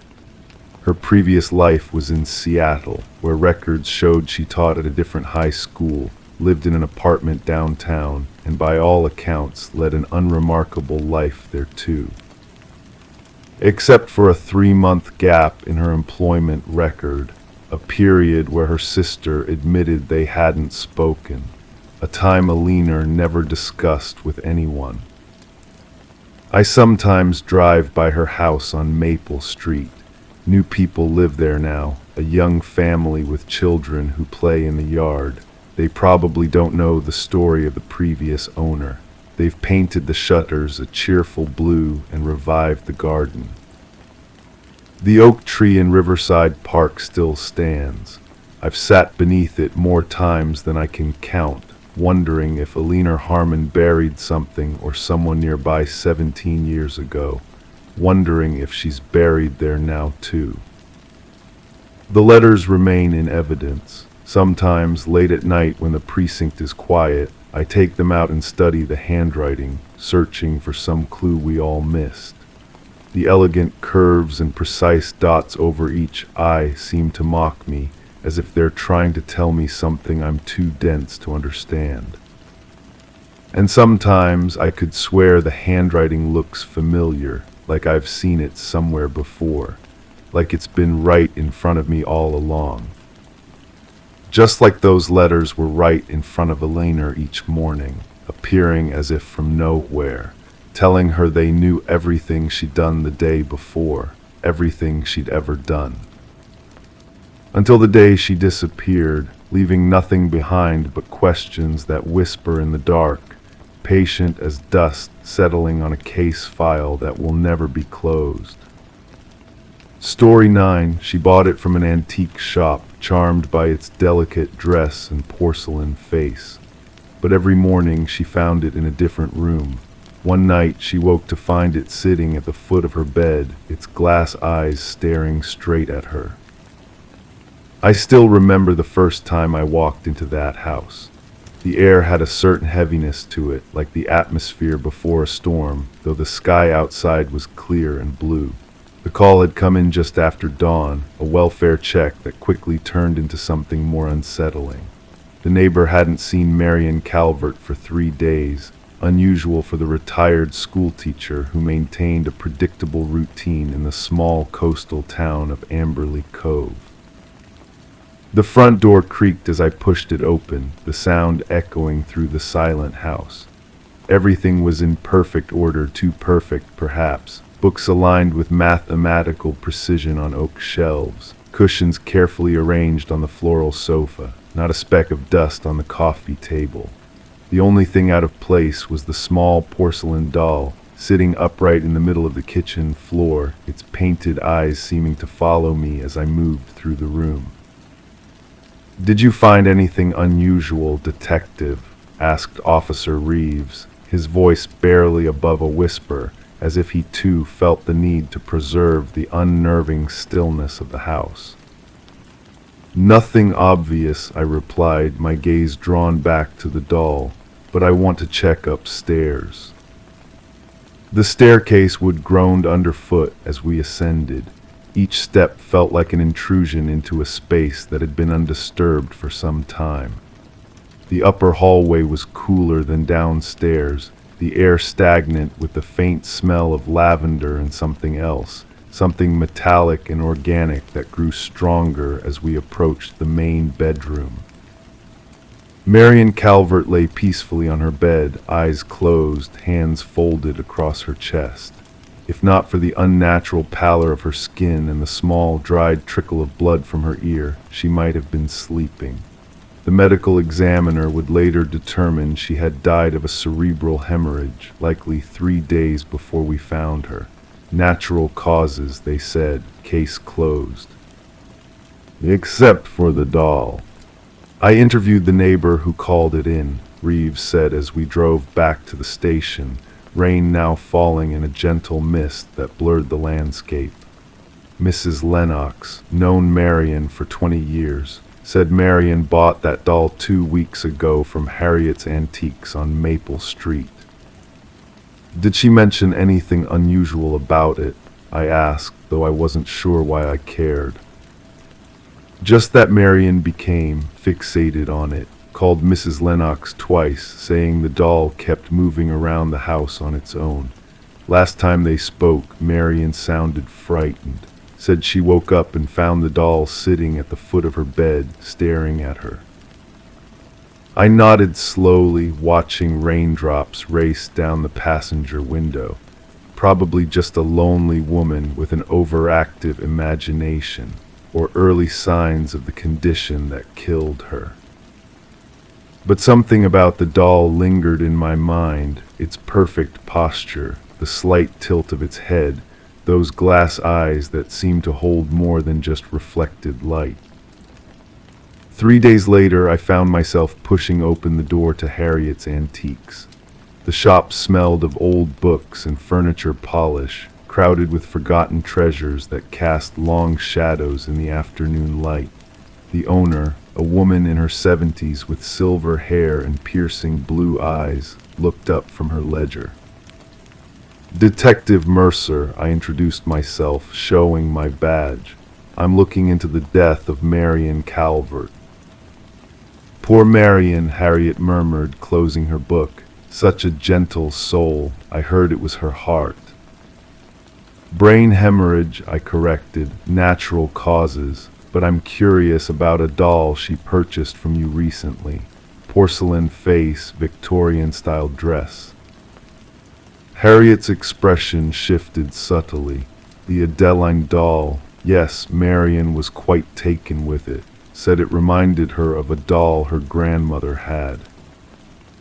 "Do you know where it came from originally?" The older woman hesitated, her fingers tracing invisible patterns on the wooden counter.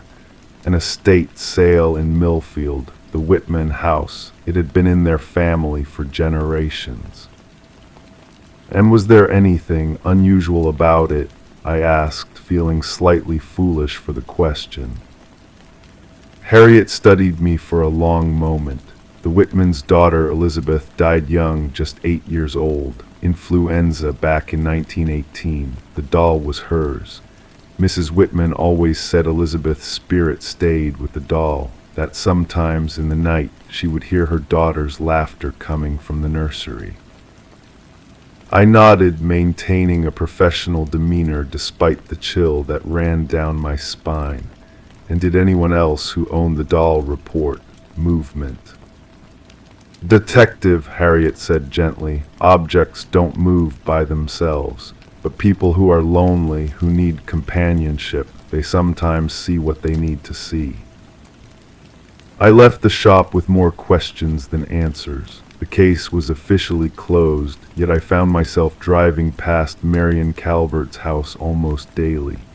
It remained empty, the estate sale sign swaying gently in the breeze. Each time I passed, I half expected to see that doll watching from one of the windows. 2 weeks later, Marion's belongings were auctioned off. I attended, telling myself it was professional curiosity. The doll wasn't listed in the catalog. When I asked the executor about it, he shrugged. "Probably thrown out with the trash. Can't imagine anyone wanting that creepy thing."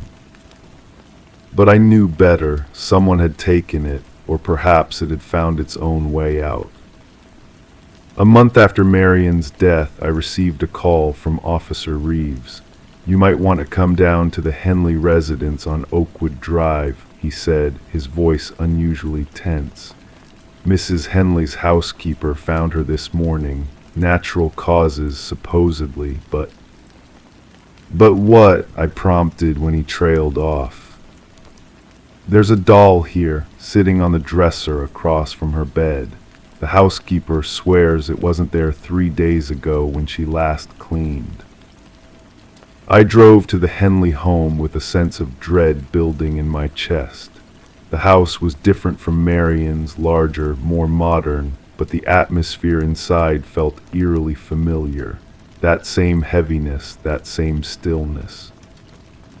And there it was, the Adeline doll, perched on the dresser with its glass eyes fixed on the bed where Mrs. Henley had been found. I approached it carefully, noting the delicate features, the painted smile that seemed to hold secrets. "Mrs. Henley bought it at a yard sale last week," the housekeeper explained, her voice trembling slightly. "Said it was too beautiful to pass up. But yesterday she called me, sounding confused, said the doll kept moving around the house on its own." I stared at the doll, and for a moment, just a fleeting moment, I could have sworn its eyes blinked. Detective Reeves prompted, concern in his voice. I shook my head, clearing the thought. It's just a doll, I said firmly, more to myself than to him. Just an old doll that's found its way from one lonely person to another. But as I carefully placed it into an evidence bag, I couldn't shake the feeling that it was watching me, waiting patiently for the right moment to move again. The doll sits in the evidence locker now, catalogued and sealed away. Sometimes, late at night when I'm working alone at the station, I think I hear the soft sound of movement from that room, like the rustle of a tiny dress or the faint tap of porcelain against metal. I tell myself it's just my imagination, influenced by the stories of two lonely women. And yet I find myself checking the evidence log more often than I should, making sure the bag remains sealed, that the doll stays exactly where I left it. Because sometimes in the corner of my eye I catch a glimpse of something moving. And sometimes in my dreams I see those glass eyes staring back at me from the foot of my bed. And I wonder who will find the doll next, or perhaps, more accurately, who will the doll choose to find. Story 10. The gentle current of the river flowed lazily that quiet morning, the water mirroring the sky like a flawless piece of glass. The fisherman, lost in his thoughts, almost missed the peculiar sight of a suitcase bobbing near the shore. Initially mistaking it for discarded clothes, he felt a shiver run down his spine as he approached, catching a whiff of a sickly, sweet odor that hung heavy in the air. The suitcase, tightly bound in chains with rust gnawing at its edges, held secrets within its weathered exterior. When authorities pried it open, they were met not with garments, but with a haunting discovery, a tangle of hair and fingers frozen in a desperate grip. And at the bottom, a cryptic note whispered, "This isn't the first." Detective Sarah Mercer arrived at the scene, her presence commanding yet serene as she observed the grim tableau before her. The victim, a woman in her mid-30s named Catherine Walsh, lay still, her dark hair clinging to her pallid skin, evidence of her watery grave. The meticulous work of the medical examiner painted a somber picture, each detail catalogued with precision before the body was gently taken away. But what struck Mercer the most was not the brutality of the disposal, but the eerie reverence shown to the victim, her nails impeccably manicured, her hair styled with care, and her attire speaking of luxury and taste. She was not simply discarded here, Mercer mused, her gaze following the rhythmic dance of the water against the muddy bank. She was prepared, displayed. Catherine Walsh, a successful real estate agent known for her expertise in high-end properties, led a seemingly charmed life. Divorced, childless, she dwelled alone in an affluent neighborhood, her ambition and meticulous nature drawing admiration from colleagues. Her sudden disappearance, reported by her concerned assistant when she failed to attend a crucial showing, sent ripples of alarm through those who knew her best. She would never miss such an opportunity, the assistant insisted, her voice tinged with worry. That sale was meant to be her crowning achievement. As investigators delved into Walsh's pristine, modernist abode, a pattern of perfection emerged, a place for everything and everything in its place. From the designer furnishings meticulously arranged to the flawlessly organized meals in her refrigerator, Walsh's world exuded a sense of curated order. Yet a single anomaly caught their attention, a slightly ajar drawer in her home office, concealing a leather-bound journal. The final entry within sent a chill down their spines. He's watching again. The same car, different plates. Further scrutiny of Walsh's digital footprint unveiled a troubling narrative, mysterious emails from unknown senders, all bearing the unsettling message, "I see your perfection," dispatched at precise intervals. Her online searches for security measures and self-defense tools hinted at a growing unease, a fear lurking beneath the veneer of her flawless facade. Connecting these threads of evidence, Mercer shared her insights with her partner, recognizing a chilling pattern emerging from the meticulous crime scene. "Our perpetrator is not driven by blind rage," she intoned, her words carrying an air of quiet certainty. This was a ritual. A breakthrough in the investigation emerged from an unexpected source, a local pawnshop proprietor recognizing Walsh's distinctive emerald necklace among his wares, absent from her personal effects. The culprit, identified as Michael Linden, a nondescript maintenance worker, came into focus through surveillance footage linking him to Walsh's building. His repeated entries, sometimes with his maintenance cart and other times without, coincided with her absences during property showings.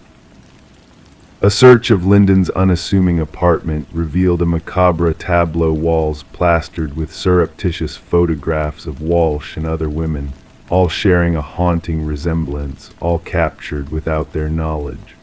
Some images were marked with red crosses, signifying his twisted selection process. Walsh, the third victim in Linden's sinister collection, was but a piece in his disturbing puzzle. Hidden behind a false wall in his closet lay a shrine of the macabre. Each victim's possessions meticulously curated a lock of hair entwined in a brush, tissues stained with lipstick, mundane artifacts imbued with sinister significance. Journals chronicling their daily routines, preferences, and habits added a chilling layer to the unfolding horror. The interrogation room turned frigid when Linden was brought in, his demeanor devoid of emotion as he faced the damning evidence before him. Calmly, almost mechanically, he uttered words that sent a shiver down Mercer's spine. "They were flawed," he confessed, his voice devoid of remorse. "They presented themselves as perfect, but I saw the truth. Catherine's desk was always in disarray, her lipstick never quite right, her perfection was a facade." The search for the missing victims mentioned in Linden's cryptic note led investigators to desolate locales, where two more suitcases surfaced, each concealing a woman bearing a striking resemblance to Walsh. Real estate agents like her, each boasting a reputation for meticulous attention to detail, had unwittingly attracted Linden's twisted gaze. During Linden's trial, a chilling stillness pervaded the courtroom, the families of the victims grappling with unfathomable loss. Prosecutors unveiled the meticulous planning behind Linden's heinous acts, his methodical stalking, and his cruel quest to perfect his victims before snuffing out their lives. The judge's verdict, a life sentence without parole, brought a semblance of justice, yet left unanswered questions lingering in the shadows. For Detective Mercer, the case closed officially, but the specter of unanswered queries haunted her thoughts. What dark compulsion drove Linden to fixate on these particular women? What hidden imperfection within himself did he seek to expunge through his twisted rituals? As the river meandered its course, carrying away all traces of the tragedy that had unfolded along its banks, Mercer sat in the precinct, the chilling notebooks from the case resting on her desk. They served as a stark reminder that beneath the facade of normalcy, beneath the veneer of perfection, darkness could lurk, waiting to surface.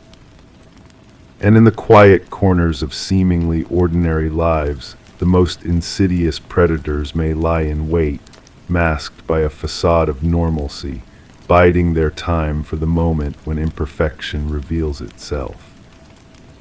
Story 11. In the dead of night, a mere flicker disrupted the tranquility of the baby monitor's feed. The mother, initially brushing it off as mere interference, soon found herself drawn into a world of mystery. The crackling audio pierced the silence, carrying a soft whisper that seemed to echo through the room, SHHH, go back to sleep. A chill ran down her spine, freezing her in place. With a heart pounding like a drum, she dashed to her son's room, only to find the crib empty, devoid of the innocent presence that should have been nestled inside. The window remained shut, the door securely locked. The only anomaly was the stuffed rabbit lying on the floor, its glassy eyes fixed upon her in an unblinking gaze. Rebecca's screams pierced the night, tearing through the darkness until her throat was raw and her voice gave out. The neighbors, startled by her cries, summoned help, and soon emergency services descended upon the scene. There she was, clutching the stuffed rabbit, lost in a world of torment and disbelief, as her 4-month-old son, Samuel, had vanished into thin air. The investigation that followed seemed to lead nowhere. No trace of forced entry, no disturbance in the security system, just the haunting memory of that eerie voice on the baby monitor. Questions loomed unanswered. How could someone enter a locked home, snatch a child, and disappear without a trace, leaving behind only a haunting whisper and a stuffed toy? Suspicion soon turned towards Rebecca herself. Her husband Daniel had been away on business, their strained marriage casting shadows on their already troubled past. Medical records hinted at struggles with postpartum depression, painting a bleak picture for the investigators. Her composure during questioning, an unsettling calm in the face of a mother's worst nightmare, only fueled the whispers that spread through the community like wildfire. Then a glimmer of hope emerged from the darkness. Tiny fibers, unseen to the naked eye but crucial in their revelation, were discovered on the nursery windowsill. They belonged to a rare climbing rope, hinting at a skilled intruder gaining access from the outside. The focus shifted, and new lights began to surface. Security footage from neighboring homes unveiled a mysterious figure lurking in the shadows that fateful night. A footprint in the garden soil led to revelations of specialized climbing gear, pointing fingers towards a new suspect, Daniel, who had returned from his trip with unexpected calluses and a newfound hobby in rock climbing. The pieces of the puzzle started to fall into place. Financial records painted a grim picture, with a substantial life insurance policy taken out on Samuel and suspicious calls to an unknown number. Daniel's secrets unraveled further when his hidden second family came to light, unbeknownst to Rebecca. The darkness within their lives seemed insurmountable. As the shadows deepened, the baby monitor emerged as a beacon of truth.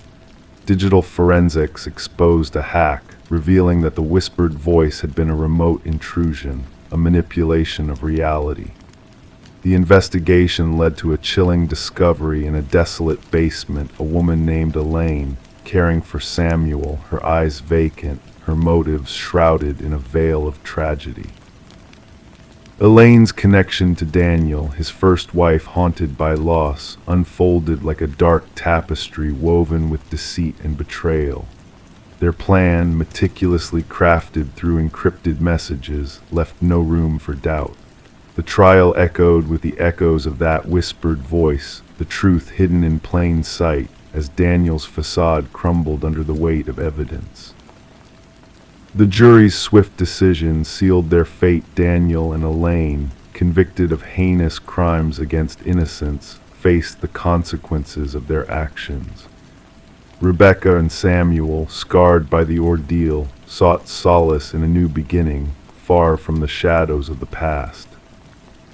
The baby monitor stood silent, a sentinel of truth in a world of deception.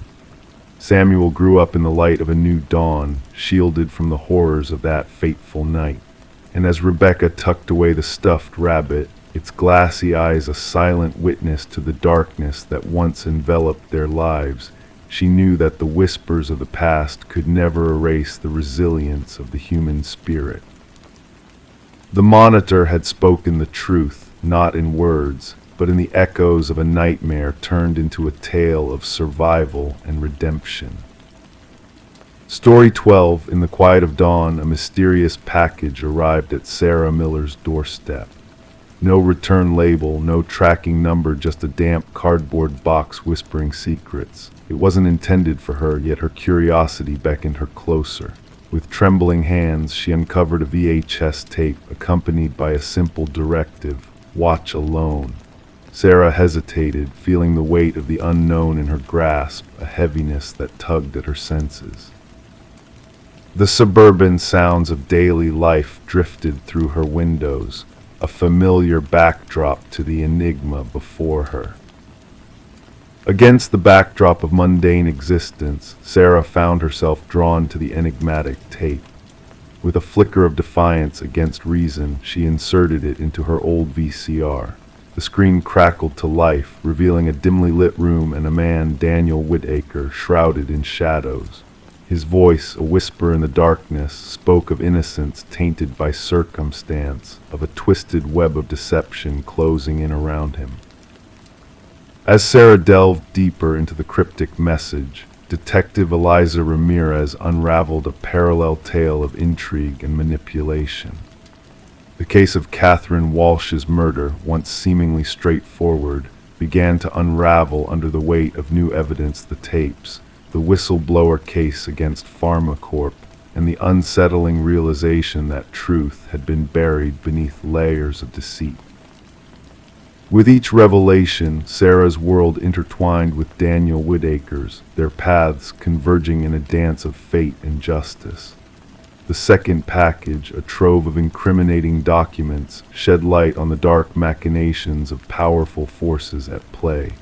As Detective Ramirez connected the dots, a chilling narrative of corporate espionage and betrayal emerged, casting shadows over the facade of justice. In a moment of clarity, Sarah uncovered a crucial detail overlooked by many: a reflection, a clue leading to a storage unit brimming with damning evidence.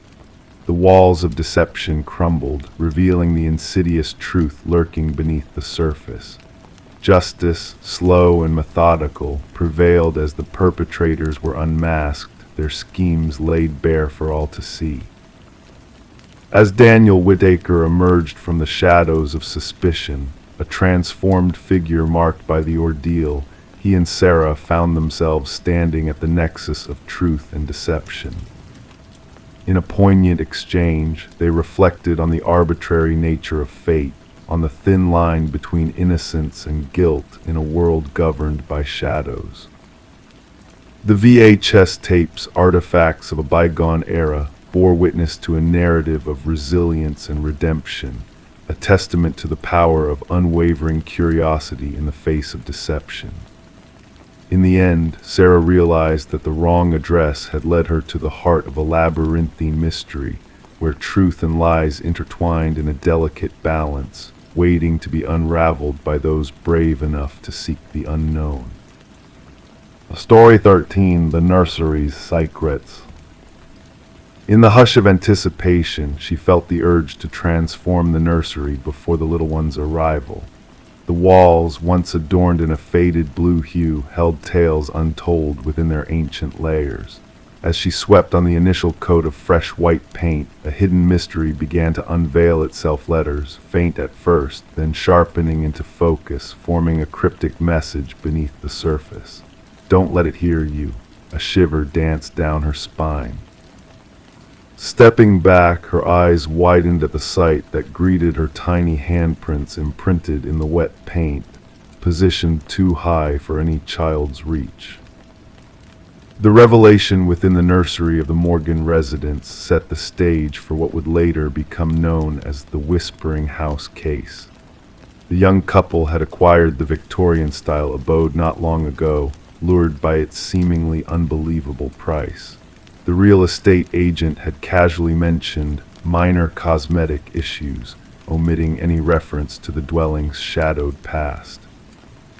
Detective Sarah Klein, her notebook clutched in hand, pressed the doorbell of the residence. A woman answered, her belly swollen with the promise of new life, clad in paint-stained overalls. Weariness clung to her, evident in the dark circles beneath her eyes, a testament to sleepless nights. The detective observed the tremor in the woman's hands as she recounted the chilling discovery of the message and handprints. The previous occupants vanished abruptly, the woman divulged. Neighbors claimed they departed in the dead of night, leaving without a trace, with only essential belongings packed into their car. Stepping across the threshold, Detective Klein traversed the historic home, the aged floorboards creaking beneath her weight. Pausing in the nursery, she scrutinized the partially painted wall, the enigmatic message still visible where the painting had been abandoned. Adjacent to it, 5 diminutive handprints marked the fresh paint, positioned at a height no child could reach. Back at the precinct, Detective Klein delved into the property's records. The house had exchanged hands 8 times in 3 decades, a notably high turnover rate. Each family had resided for less than 2 years. More disconcerting were the child welfare reports linked to 3 of those families. Accounts of children hearing whispers from the walls and feeling eyes upon them as they slumbered. The detective delved deeper, unearthing construction logs and historical documents. The residence had once belonged to Eleanor Blackwood, a wealthy widow who had operated an orphanage within its walls during the early industrial era. Newspaper clippings chronicled the disappearance of 5 children under her care, presumed to have fled. Upon Eleanor's passing, renovations revealed a concealed chamber behind the nursery wall. Inside, remnants of children's belongings, tiny shoes, toys, and garments were found, yet no bodies. The case grew cold, relegated to dusty archives. Interviewing former residents, Detective Klein pieced together a harrowing narrative. Each family with children reported eerie incidents, toys moved in the night, childish laughter resonating through empty corridors, and crayon drawings appearing on walls. Most dismissed these occurrences as mere figments of imagination until the ominous script materialized. The message varied slightly in each account. Don't let them find you. Don't make a sound. Don't let it hear you. The same script unfailingly surfacing during nursery repaints. A linguistic expert confirmed that the writing matched samples from Eleanor Blackwood's diaries. More unsettling were the handprints uniform in size and placement over the years, despite different children inhabiting the home. The investigation took a chilling turn as the detective persuaded the current residents to allow ground-penetrating radar beneath the basement's floor. Anomalies in the readings pointed to 5 distinct shapes, each resembling a child's form. Breaking through the concrete, the workers unearthed a macabre truth. 5 sets of remains, child-sized, arranged in a circle. Forensic analysis revealed that the children had met their demise during Eleanor's occupancy. Each child wore a pendant bearing their name, the 5 orphans who had allegedly fled. Luminol sprayed in the nursery unveiled a haunting sight. Handprints glowed in the darkness, hidden beneath layers of paint, countless imprints as if the children had sought to escape. Eleanor's journals, salvaged from county archives, exposed her twisted motives. She believed orphaned children harbored unique spiritual energy, intending to harness their vitality to prolong her own existence. The case concluded with a dignified burial for the 5 victims, their names finally etched as murder victims and not runaways. The house stood desolate, the expectant couple refusing to set foot within its walls again. Detective Klein penned her final report, enclosing images of luminol-illuminated handprints and the cryptic message. She noted that while justice had been served for the original victims, an enigmatic presence lingered within the house, reaching out through layers of time and paint. The nursery walls were dismantled during remediation, but workers reported hearing spectral whispers amidst the debris, refusing to return after dusk. The dwelling was eventually condemned, a cold case in the annals of law enforcement, a tangible resolution, yet spiritual riddles left unanswered. A solitary photograph remained with the detective, a spectral image of 5 glowing handprints in the gloom, a poignant reminder that some crimes leave indelible marks, impervious to fresh coats of paint. Story 14: The Enigmatic Manor. The new owners brushed off the crackling of the old intercom system as a charming quirk of their heritage home. Nestled among ancient oak trees, the Victorian manor exuded an air of mystery, its exterior weathered but its interior modernized. Daniel and Meredith Parker had been drawn to the property by its historical charm and the vintage intercom system connecting all the rooms. One fateful night, curiosity got the best of Daniel. He pressed the intercom button, expecting only static. Instead, a chilling whisper crackled through the speaker, asking, "Why did you come back?" Startled, he recoiled, his hands trembling. His wife, standing behind him, denied ever uttering those words. Detective Sarah Reeves arrived at the manor in response to a call about a possible break-in. But as she spoke with the Parkers, it became clear that something more sinister was at play. Daniel recounted the strange occurrences with the intercom, while Meredith revealed a shocking discovery hidden behind a wall, a leather-bound journal belonging to a woman named Alina, the previous owner of the house. Alina's journal hinted at a dark secret, her suspicions that her husband, Vincent, was plotting against her. The final entry, dated 3 decades ago, marked the abrupt end of her documented fears. Further investigation revealed that Vincent and Alina Blackwood had indeed resided in the house, with Vincent selling it shortly after Alina's disappearance without a trace. As the detectives delved deeper, they unearthed human remains buried beneath the garden shed. Forensic analysis confirmed the skeleton belonged to a woman in her 40s, with signs of a fatal blow to the head. A wedding band inscribed with "To Alina, my eternal love," tied the remains to the long-missing woman. Vincent Blackwood, now elderly and residing in a care facility, confessed to the crime when confronted with the evidence. He admitted to silencing his wife's constant voice by silencing her forever, burying her beneath the house she once called home. Vincent's meticulously crafted facade of Alina's abandonment crumbled under the weight of the truth. The trial concluded swiftly, with Vincent pleading guilty to murder. The judge acknowledged the premeditated nature of the crime and the decades of deceit that followed.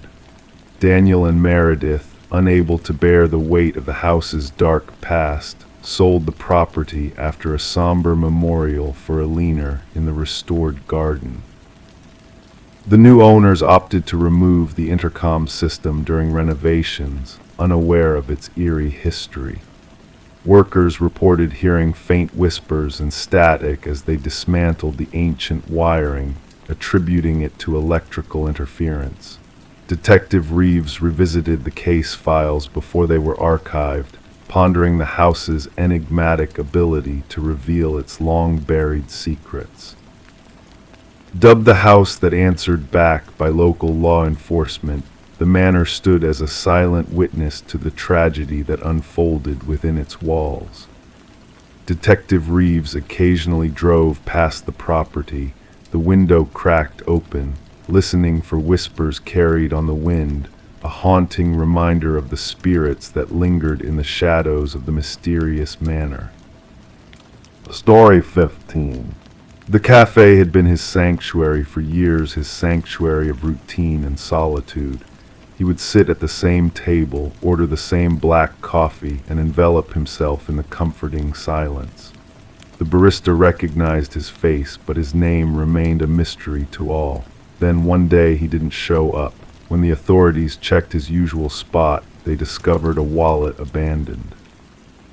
Inside was a driver's license bearing a photo, yet devoid of any identifying information, a blank void where his name should have been.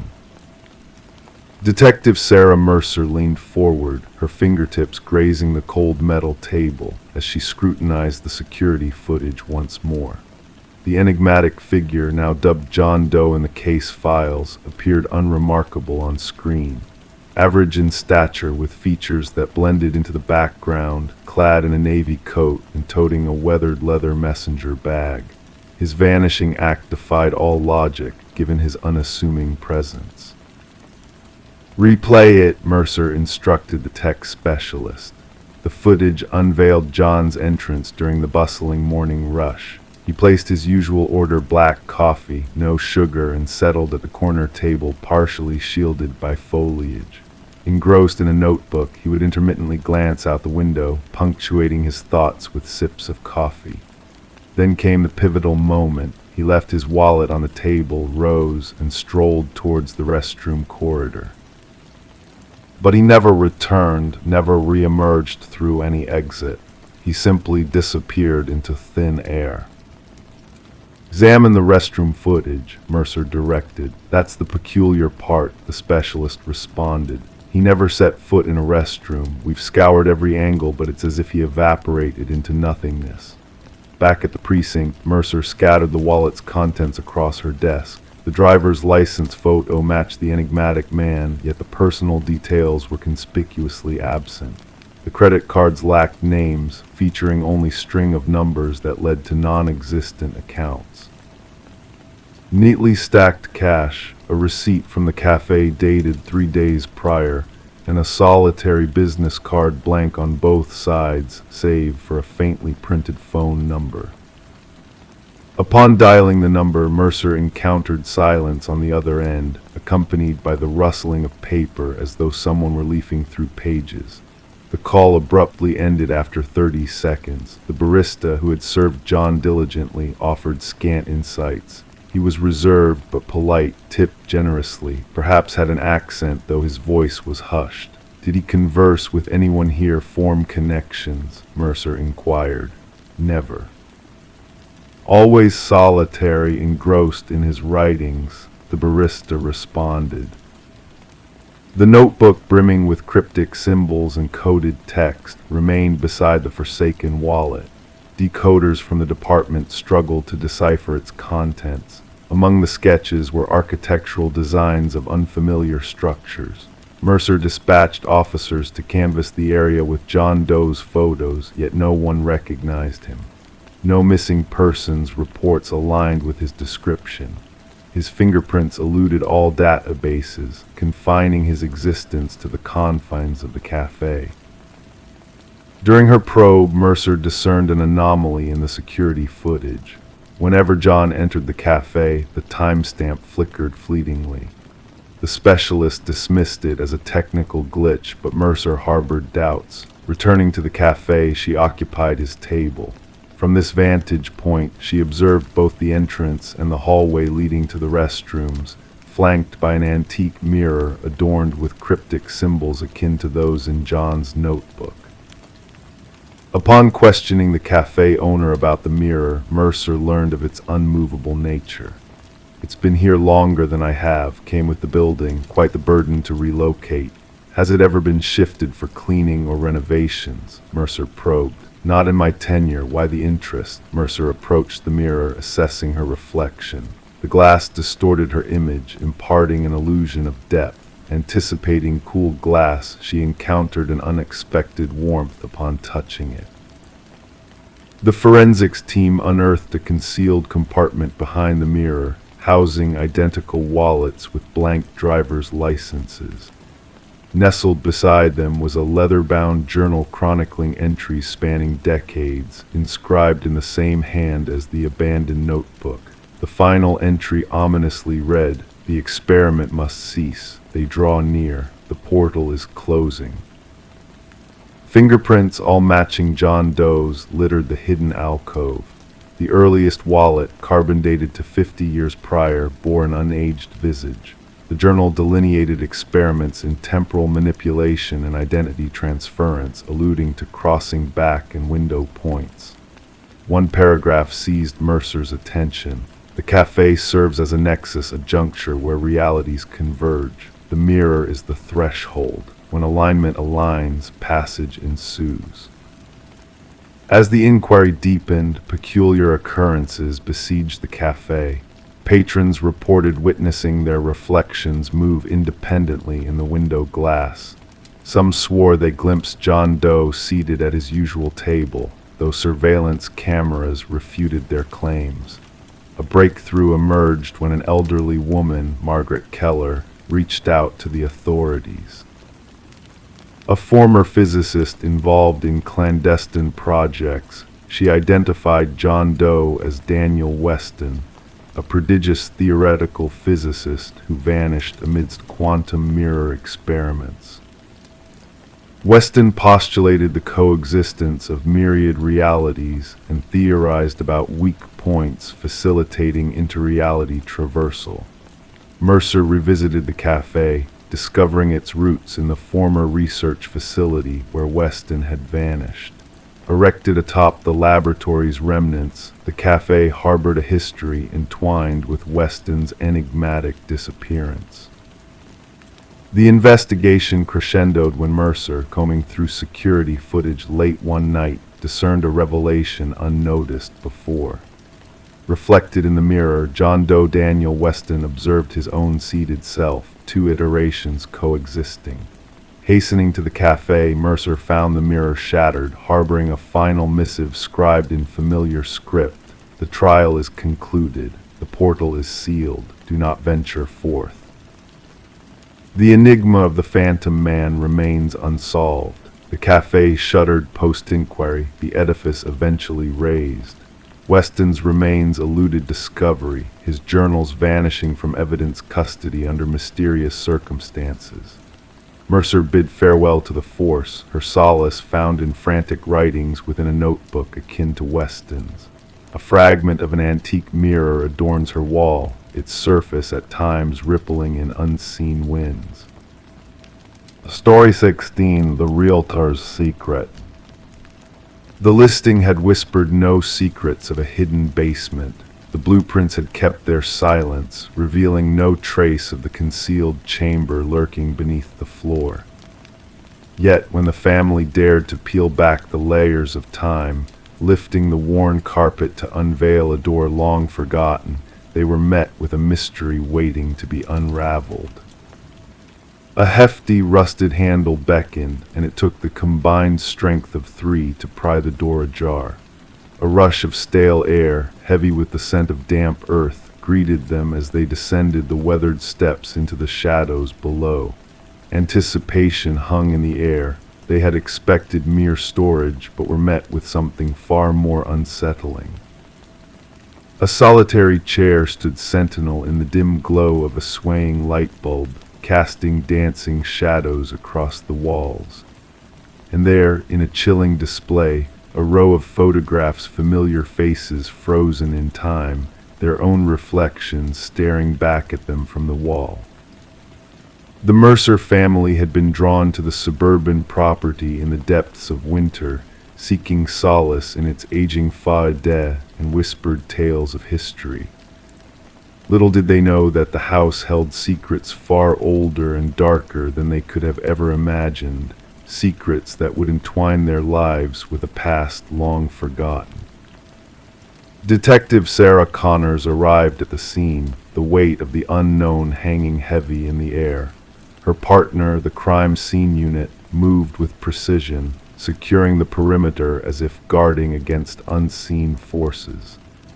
Mrs. Mercer's trembling voice had beckoned them here, leading to the discovery that would shatter their sense of security. "We must document everything," Connors declared, her gloved hands steady as she directed the forensic team to capture the eerie tableau before them.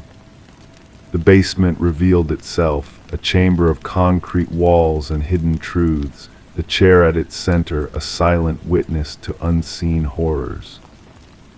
The wall of photographs told a tale of intrusion, of moments stolen and lives observed in secret. Each image a piece of a puzzle that begged to be solved, a puzzle with tendrils reaching far into the past. As the investigation unfolded, the shadows of the past grew longer, casting doubt on the history of the house and its previous inhabitants. Each owner, a link in a chain of mystery, had unknowingly played a role in a twisted game of observation. The contractor's revelation sent shivers down their spines, his denial of the existence of the hidden chamber adding another layer to the enigma. The house, it seemed, held more secrets than could be contained within its walls. Digital forensics unveiled a web of surveillance, a voyeuristic obsession that spanned generations. The unseen observer, Edward Kelvin, had woven himself into the very fabric of the house, his presence a specter haunting every room. The discovery of hidden recordings and a journal filled with chilling observations painted a portrait of a man consumed by his own delusions. Kelvin's descent into madness had turned the house into a prison of his own making, a prison from which he could never escape. The manhunt that followed revealed a truth more unsettling than any could have imagined. Kelvin, a ghost in his own home, had watched, waited, and documented the lives of those who had unknowingly fallen into his twisted web. As the legal proceedings unfolded, the Mercer family made a choice to sever ties with the house, leaving behind the echoes of a past they could never fully comprehend. Kelvin's fate was sealed, but the scars he left behind would linger long after the house had crumbled to dust. In the stillness of the night, those who had crossed paths with Edward Kelvin found themselves haunted by the specter of his presence. The walls that had once seemed solid now held whispers of a past that refused to be forgotten, a past that watched and waited in the shadows.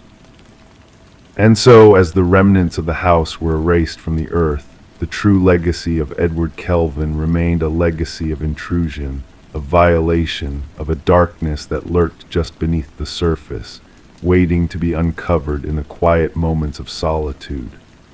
A legacy that whispered of the thin veil between safety and surveillance, between home and haunted house. Story 17. In the secluded attic, hidden beneath a worn blanket, they stumbled upon a porcelain doll. Its presence, delicate and aged, with eyes of painted blue that seemed to hold secrets untold. Sarah and Michael, a young couple, brushed off the discovery as just another forgotten relic of the past, a mere antique lost in time. Yet that night, a subtle unease lingered in the air as they retired to their bed. The weight of silence enveloped them, and when morning dawned, the doll was no longer nestled in the attic's shadows. It now sat solemnly at the foot of their bed. Sarah and Michael had been captivated by the Victorian house's enchanting woodwork and enigmatic allure when they bought it at auction, oblivious to the whispers of its troubled history. Little did they know they were about to become entwined in the very narrative they had sought out. Detective Rachel Winters, a figure of resolve and precision, received the call on a crisp autumn morning. The scene she encountered was chilling. The female victim meticulously arranged in the master bedroom, limbs contorted unnaturally, eyes wide with a frozen terror. And nearby, the male victim lay in the hallway, a silent witness to his failed escape. As Detective Winters meticulously documented the scene, she noted the deliberate positioning of the victims, akin to dolls meticulously posed for a morbid display. The investigation unfolded with a sense of foreboding, as neighbors shared eerie accounts of shadows dancing behind curtains and ghostly laughter echoing through the night. The forensic team uncovered traces of vintage fabrics, reminiscent of antique doll clothing, scattered throughout the house, particularly concentrated around the victims and the attic space. The absence of any tangible evidence only deepened the mystery. The lack of fingerprints, DNA, or footprints suggested a presence that defied the physical realm. Delving into the property's history, Detective Winters unearthed a pattern of tragic deaths shrouded in enigma, with each previous owner meeting an untimely demise under inexplicable circumstances. A thread emerged connecting the victims. They had all sought to alter the attic, unknowingly awakening a malevolent force that lurked within the house's time-worn walls. A newspaper clipping from decades past unveiled a dark chapter in the house's history, tracing back to a reclusive doll maker and his ill-fated daughter.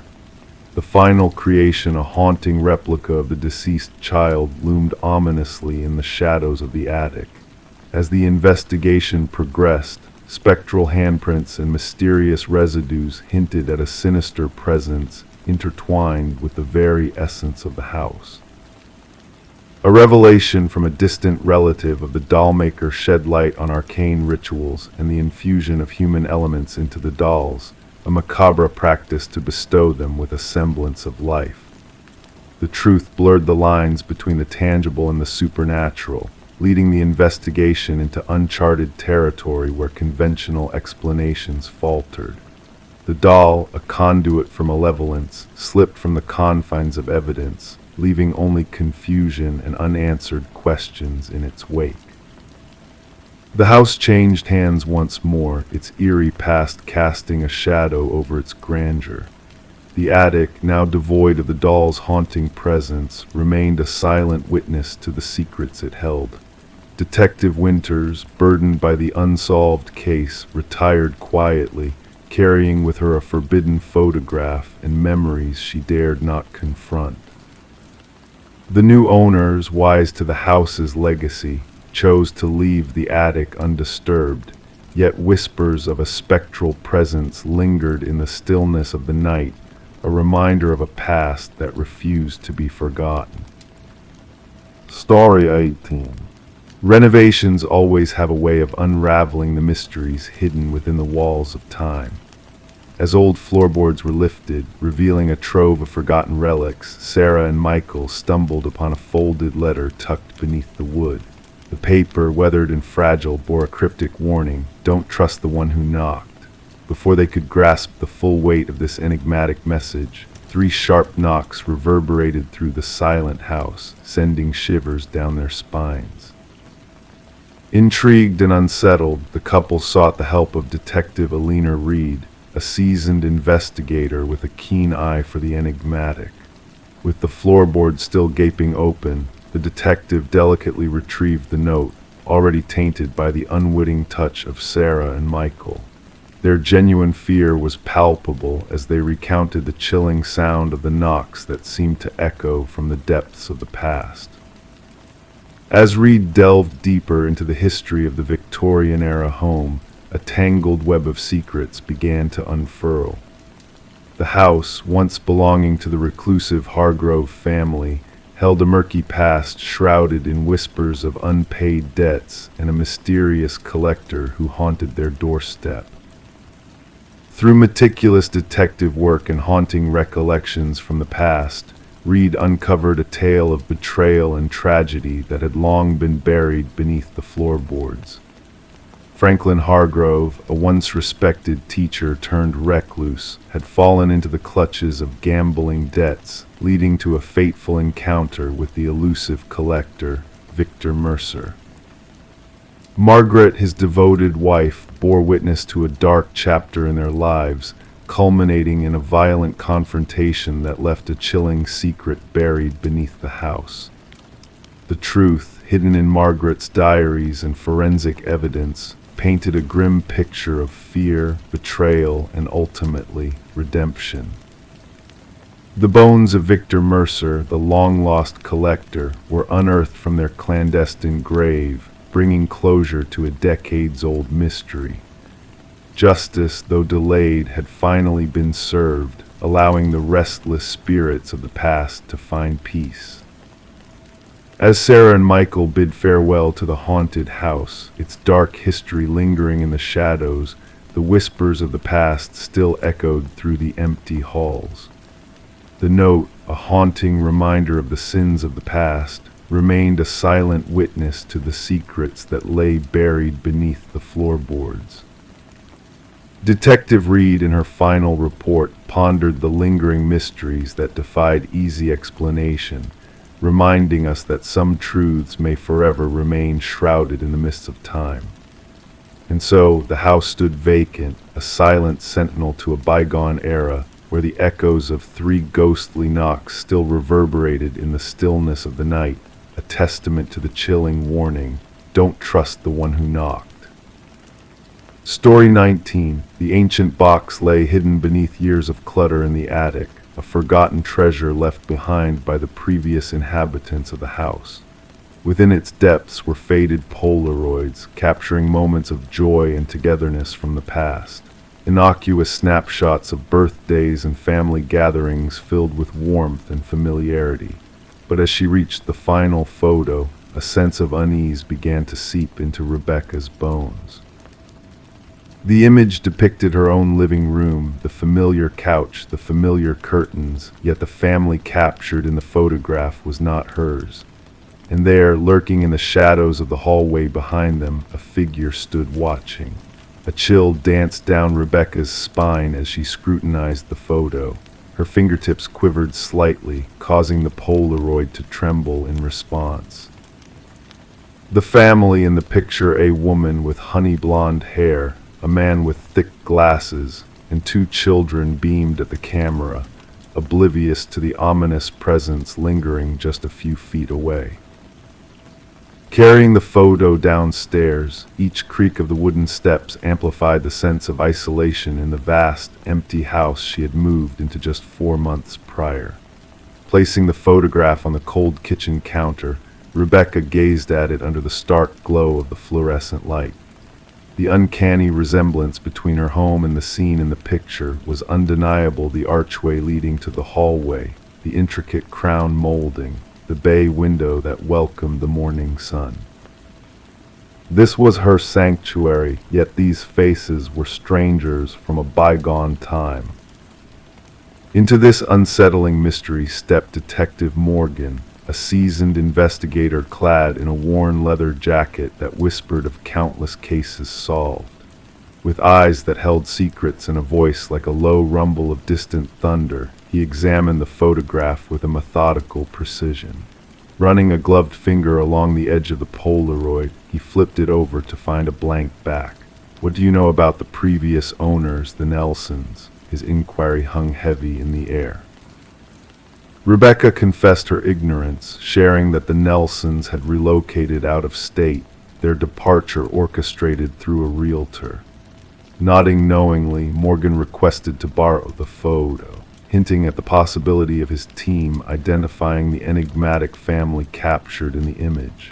And so, the investigation began its silent dance, pulling back the veil on a tapestry woven with threads of mystery and intrigue. Delving into the past, Rebecca discovered that the Nelsons had acquired the house from the Crawfords, who had abruptly vacated the premises after 7 years. Before them, the Mornos had resided there for almost a decade. Detective Morgan meticulously traced back through property records, interviewing former residents and piecing together a timeline of transient occupants. The breakthrough arrived unexpectedly in the form of a retired mail carrier who recognized the family in the photo as the Sutherlands. "They vanished without a trace," he divulged, his voice tinged with certainty. "Disappeared one day, leaving no forwarding address. The neighborhood assumed they had simply moved on without a word." Forensic analysis dated the Polaroid to 15 years prior, unveiling subtle clues within the image, a peculiar pattern of dust particles suspended in the air, the eerie stillness of the subjects frozen in time. A timer was used for this shot, the forensic technician explained, pointing out the orchestrated positioning of the family members. But if the Sutherlands had orchestrated the photo, who was the shadowy figure observing from the hallway. Enhanced imaging unraveled more about the mysterious presence, tall, male, clad in dark attire, his visage shrouded in obscurity, yet his intent gaze palpable. He stood immobile, as if he belonged there, as if the house itself acknowledged his right to linger within its walls. A pattern emerged as Detective Morgan unearthed a haunting revelation. Prior to the Sutherlands, another family had occupied the residence for precisely 1 year before vanishing, and before them, yet another. 5 families over 5 years each disappearing without a trace after a year of residence. Rebecca, now dwelling in the house for 4 months, found herself entwined in a web of enigmatic disappearances that spanned generations. The investigation delved deeper into the annals of history, unearthing building records that whispered of a dark past. The house had been birthed by a revered architect, but the project manager had vanished without a trace near its completion. His replacement, Samuel Whitfield, had taken the reins, bringing the structure to fruition. Within police archives, a single photograph of Whitfield surfaced, a man of imposing stature, his hollow cheeks and piercing eyes akin to a specter from the past. When digitally aged and juxtaposed with the figure in the Polaroid, a chilling resemblance emerged. Yet Samuel Whitfield's demise was recorded as a tragic accident at another construction site, his body lost to the unforgiving earth. The focus of the investigation shifted to the basement, where ground-penetrating radar unearthed anomalies beneath the solid concrete floor. As jackhammers tore through the surface, a putrid stench wafted forth.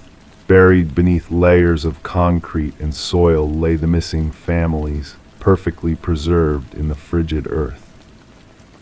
Among their possessions, a camera identical to the one that had taken the photo from the attic was discovered, along with a plethora of other snapshots, each capturing a different family, blissfully unaware of the looming presence in the shadows.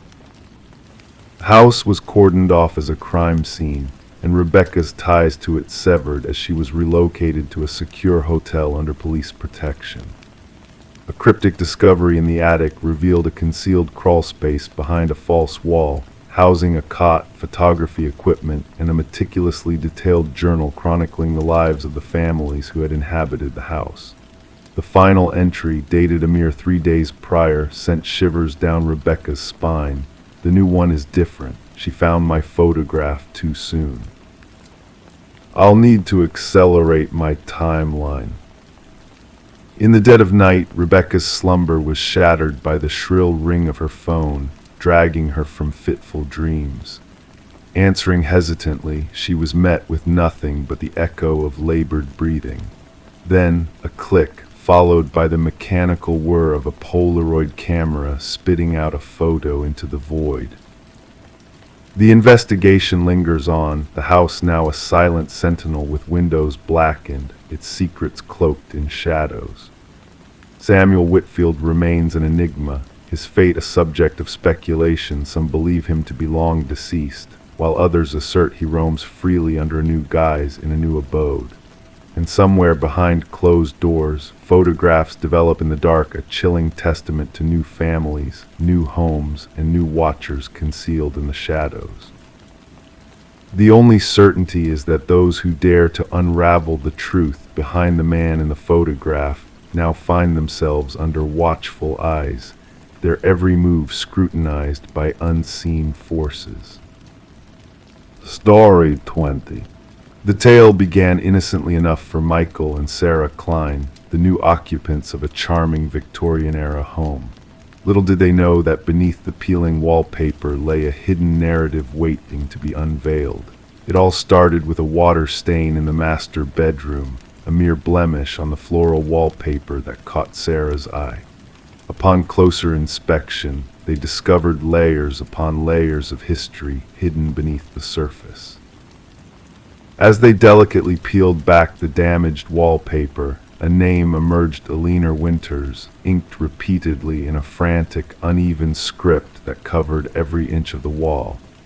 Sarah's fingers traced the name, a whisper escaping her lips as she pondered its significance. Who was Alina Winters, and why was her name etched so fervently into the wall? Their curiosity led them down a winding path of mystery and intrigue. Late nights were spent scouring property records, searching for any trace of Alina Winters. The internet yielded little until they stumbled upon a decades-old missing persons case bearing the same name. The missing woman's resemblance to the previous homeowner, Margaret Cavendish, sent shivers down their spines. Determined to unravel the enigma, Sarah and Michael delved deeper into the past. Their renovation plans took a backseat as they became consumed by the unsolved disappearance of Alina Winters. The more they unearthed, the more entangled they became in a web of secrets long buried. Their investigation took them on a journey through time, connecting dots that seemed impossibly distant. The retired detective, the hidden space beneath the floorboards, the ink-stained confession on the wall, all pieces of a puzzle that was slowly coming together, revealing a chilling truth. The discovery of multiple identities, DNA matches, and psychiatric records painted a haunting portrait of a woman named Rebecca Eldridge. A woman who had lost herself in a labyrinth of personalities, one of which had taken on the identity of Alina Winters. The walls of the house bore witness to her fractured psyche, a silent testament to a crime long forgotten. Forensic teams descended upon the property, unearthing long-buried secrets that tied the past to the present. The remains found beneath the garden confirmed the fate of Alina Winters, bringing closure to a family haunted by decades of uncertainty. Rebecca Eldridge, masquerading as Margaret Cavendish, was finally apprehended, her elaborate charade crumbling in the face of undeniable truth.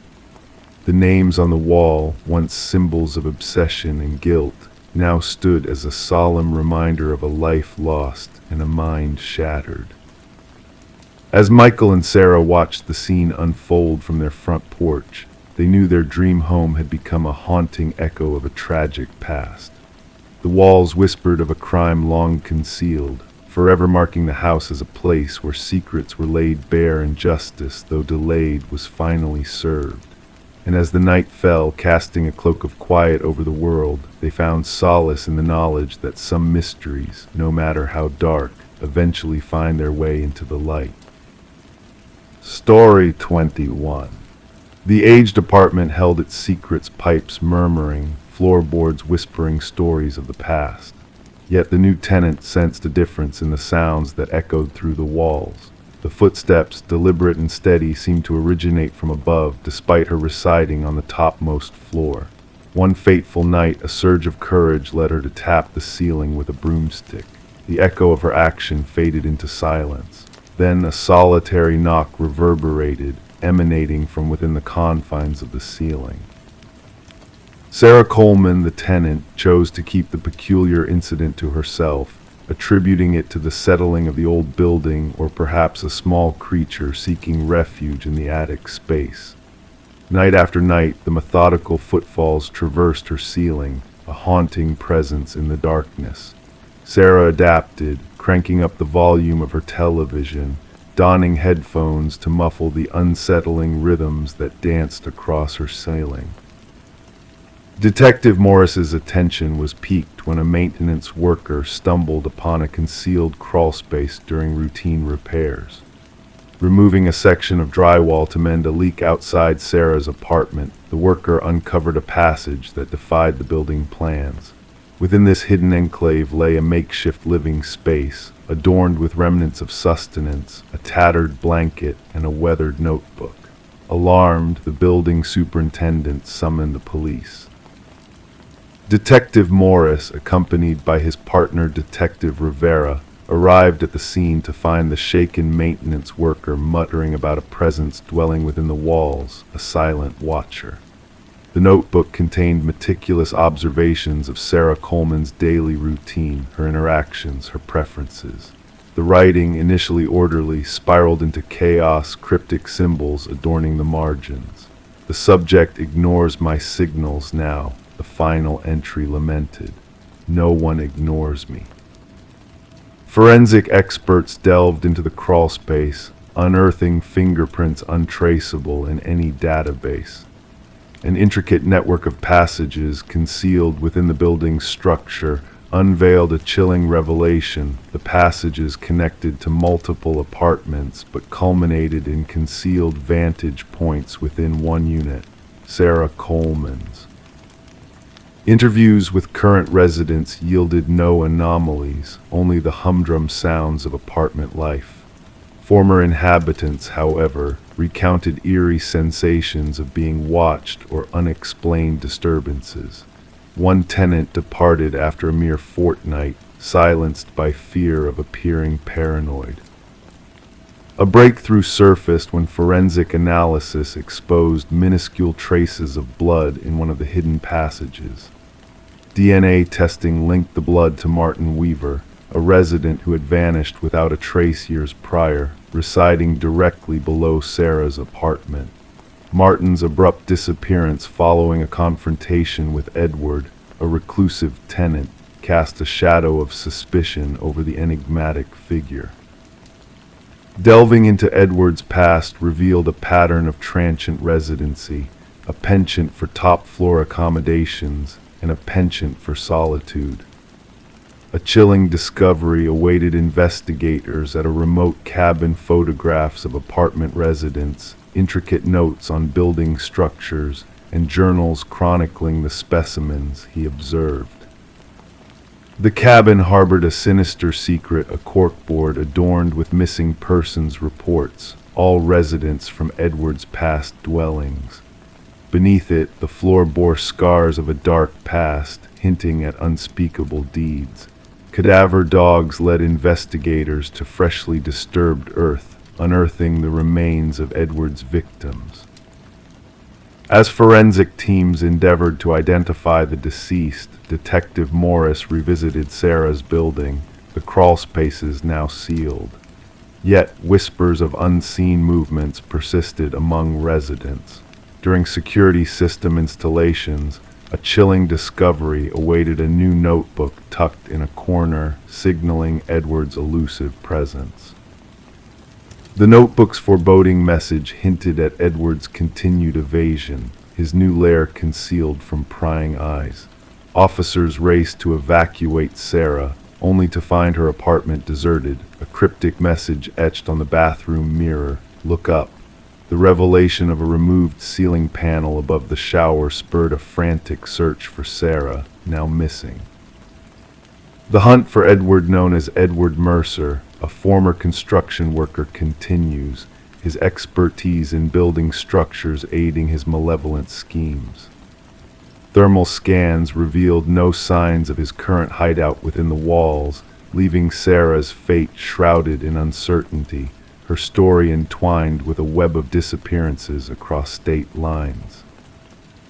Detective Morris, haunted by the phantom footsteps echoing in the night, finds himself gazing upward, pondering the unseen presence that once lurked above Sarah.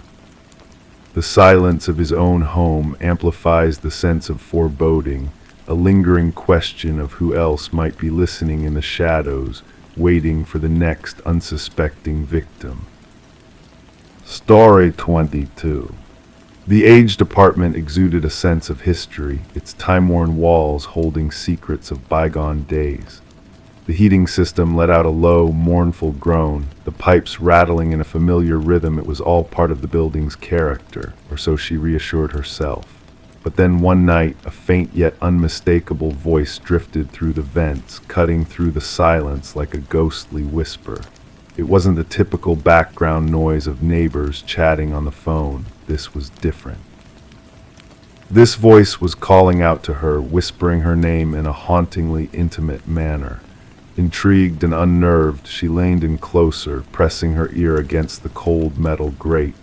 As she did, a chill breeze brushed past her cheek, and then almost teasingly the voice spoke again. "I know you can hear me." In the stillness of the vacant apartment, Detective Morgan Shaw stood frozen in the dim light, her gaze fixed on the rusted vent cover that had been forcibly removed from the wall. Around her, the forensics team meticulously combed through the scene, capturing every detail with their cameras. The missing woman, Alina Reeves, had been absent for a week before her absence was noticed by the building's caretaker. What they uncovered within the ventilation system was beyond comprehension. Reports of voices heard through the vents, Officer Patel recited from his notes. The building management dismissed her claims, attributing them to the building's aging infrastructure. Kneeling by the vent, Shaw observed the deep, frantic scratch marks surrounding it. These marks were not the work of tools. They resembled the desperate clawing of fingernails trying to escape from within. The unsettling realization dawned on Shaw someone had been trapped inside, struggling to break free. Alina Reeves, a beloved kindergarten teacher with a penchant for nurturing plants, had exhibited signs of paranoia in the weeks leading up to her disappearance.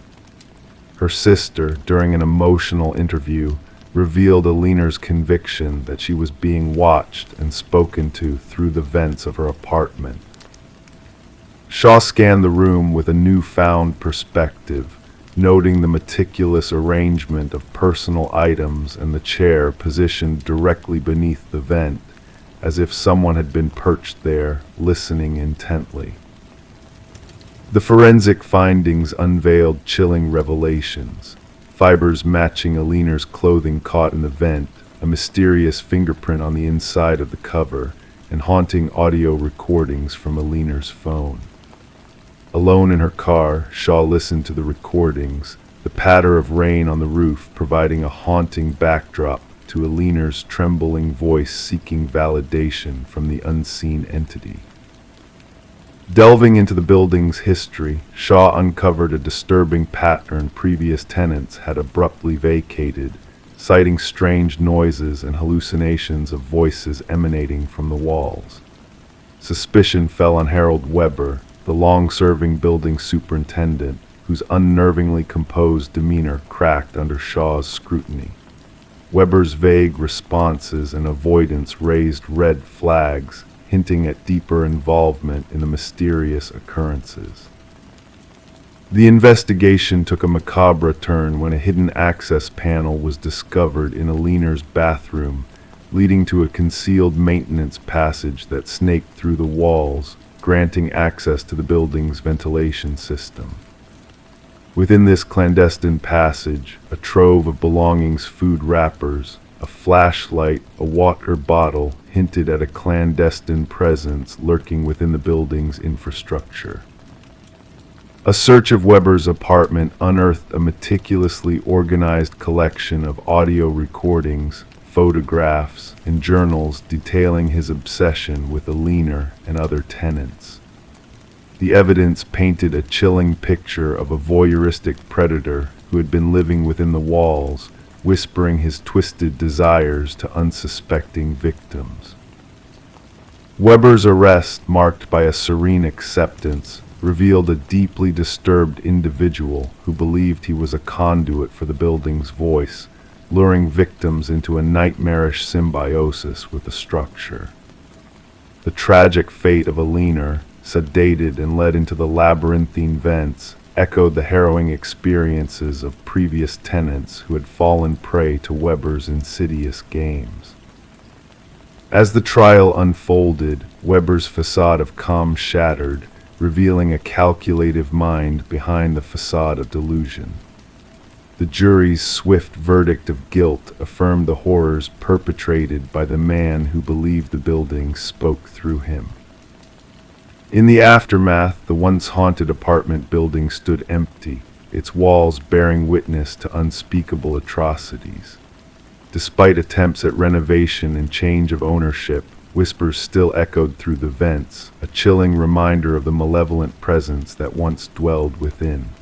The groans of the heating system, the rattling of pipes, it all seemed like the building's mournful lament for the souls it had unwittingly ensnared. Residents came and went, unable to shake the feeling of being watched, of hearing faint whispers carried on the drafts that circulated through the aged structure. It was an unsettling reality they grappled with, reassuring themselves that it was nothing out of the ordinary. At least, that's what they desperately clung to in the dead of night, as the building murmured its secrets to those who dared to listen. Story 23.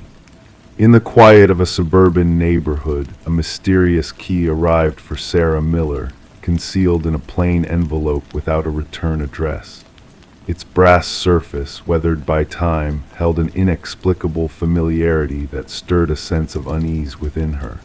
As she attempted the key in every lock she possessed, none yielded to its touch. It did not belong to her realm. Yet when the key rested upon her coffee table, a haunting echo reverberated through the hallway from the old grandfather clock, long silenced by the passage of years. Sarah, unsettled by this inexplicable occurrence, sought the assistance of local authorities to shed light on the enigma that had found its way to her doorstep. Initially met with skepticism, the responding officer dismissed the significance of the key's arrival as a mere mistake of delivery. But Sarah's intuition refused to be silenced. A disquieting feeling whispered of shadows dancing beneath the surface of her reality. Reluctantly, the officer accepted the key as evidence, unaware of the harrowing chain of events it would set in motion. Detective Robert Harmon, a seasoned investigator with a talent for unraveling the intricacies of the human psyche, found himself drawn into the web of mystery woven by the innocuous brass key that now lay upon his desk, casting a shadow of foreboding across his thoughts.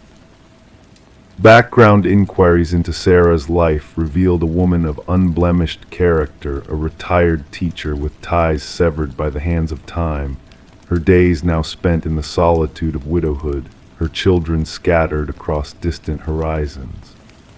No trace of malfeasance tainted her past, no whispers of deceit lingered in her wake. She was, by all accounts, an unwitting recipient of a sinister puzzle piece. Forensic scrutiny unveiled no fingerprints upon the key save for Sarah's own, the envelope barren of clues save for a generic postmark devoid of meaning. The key itself, a common schlage worn by age, harbored secrets untold, its significance veiled behind a curtain of enigma. A breakthrough emerged when Detective Harmon delved into the depths of the department's archives, unearthing a connection between the key's unique pattern and a cold case shrouded in shadows. 7 years prior, a storage unit bearing a matching key had unveiled a chamber of horror's blood-stained remnants, tools of cutting, and portraits of women lost to the world, their identities cloaked in mystery. The hunt for answers led to Harold Jenkins, a phantom of a man who had once walked the same streets as Sarah, now vanished into the mists of obscurity. His presence, a specter haunting the fringes of normalcy, hinted at a malevolence deeper than the eye could perceive.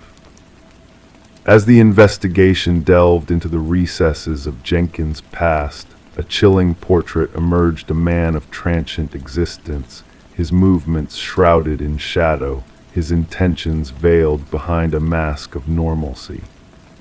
The pieces of the puzzle began to align, painting a picture of a predator lurking in the guise of an unassuming neighbor. The revelation of a hidden chamber beneath the floorboards of a cabin, bearing the weight of unspeakable atrocities, shattered the fragile peace of the community. Rows of keys, each engraved with a name and date, whispered of lives lost and souls stolen, their echoes reverberating through the annals of time. The manhunt for Jenkins, now christened the Keymaster by a horrified populace, spanned the breadth of the nation, a race against darkness to bring a shadow to light.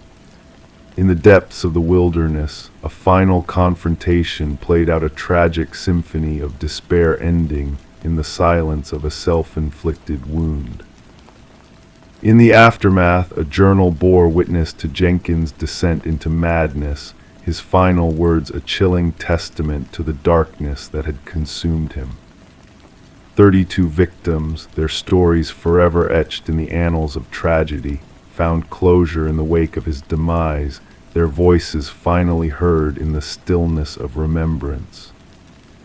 Sarah, forever changed by the brush of malevolence that had grazed her existence, turned away from the shadows that lurked at the edges of her reality. The grandfather clock, once a harbinger of mystery, now stood as a sentinel of the horrors that had come knocking at her door. The keys, silent witnesses to the crimes of a man lost to darkness, whispered of lives cut short and destinies unfulfilled, a poignant reminder of the fragility of innocence in a world where monsters wear masks of normalcy. Story 24. The hotel stood in a forgotten corner, its facade worn and weary, a haven for transient souls seeking only a night's respite. The key exchanged hands from the clerk to her, accompanied by a cryptic warning, a hushed plea to avoid the last door on the left. Intrigue danced in her mind as she ventured down the shadowed corridor that night, her steps hushed on the threadbare carpet. Pausing before the fateful door, a chill gripped the handle, sending shivers down her spine. To the eye, it mirrored its brethren, blending seamlessly into the nondescript hallway, yet, as she leaned closer, a faint breath whispered from the other side, a haunting presence stirring within. Awakening from her slumber, Detective Morgan Reed treaded into the heart of darkness, crossing the threshold marked by yellow tape that whispered of tragedy. The stench of iron and decay wafted through the air, a grim reminder of the violence that had marred the room. Amidst the discord of pristine surroundings, a young woman lay lifeless, her golden locks splayed like a halo, eyes fixed on eternity in a frozen mask of shock. Reed knelt beside the fallen figure, a silent witness to the brutality that had unfolded. The forensic technician's sterile voice pierced the silence, recounting the grim familiarity of the scene, a pattern emerging, a signature of death repeated. Reed absorbed the somber truth, the victim's elegance juxtaposed against the motel's squalor, a stark reminder of the unknown darkness that lurked within the mundane. Back at the station, the pieces of the puzzle began to form a chilling picture, a series of tragedies linked by a thread of malevolence. Reed's gaze lingered on the faces of the fallen, their similarities echoing a tale of horror that gripped the community in fear. As the investigation deepened, shadows of doubt clouded the path ahead, veiling the truth in a shroud of uncertainty. A breakthrough came in the form of a whisper from the victim's sister, unraveling a web of secrets that led to a man known only as C. Reed delved into the depths of the victim's world, uncovering a clandestine affair that bore the mark of betrayal. The suspect, Charles Emerson, exuded a facade of innocence, a mask that crumbled under the weight of evidence that spoke of guilt. The interrogation room bore witness to the unraveling of a sinister plot, an intricate tapestry of deceit and obsession, woven by a man driven to protect his fragile illusions at any cost. The trial unfolded like a dark symphony, each note echoing the tragedy that had befallen the victims. Emerson's hollow gaze met Reed's, a reflection of the void that lay within a void where empathy had long been extinguished. In the aftermath, as justice was served and the headlines faded, Reed found herself haunted by the echoes of the past. The keys to the motel rooms, once symbols of transient comfort, now stood as grim reminders of the horrors that had transpired behind closed doors. As she walked down hotel corridors, she felt the weight of untold stories pressing against the walls, a reminder that some doors once opened could never be closed. And in the silence of the evidence locker, the keys remained, tethered to a past that refused to be forgotten, a testament to the darkness that dwells within the human heart. Story 25. The old wooden plank shifted under her weight, revealing a secret beneath her feet. Intrigued, she knelt down, tracing the edges of the loose board. The floor whispered of hidden mysteries waiting to be uncovered. Gently, she lifted the boards, unveiling a shadowy, cramped space beneath the house. In the dim light, she saw the outlines of a mattress, a chair, and a worn notebook tucked in the corner. The notebook's pages were filled with a single name, her own name, written over and over. Detective Morgan Reed observed silently as Sarah Coleman peered into the abyss beneath her new home. The fear in Sarah's eyes transcended mere surprise. It hinted at a violation of her sanctuary, an intrusion of darkness into her fresh beginning. "Please don't disturb anything," Detective Reed's voice cut through the tension, steady and commanding. With a click, her flashlight painted the hidden chamber in stark relief. The walls were adorned with snapshots of Sarah images captured in secret, documenting her every move.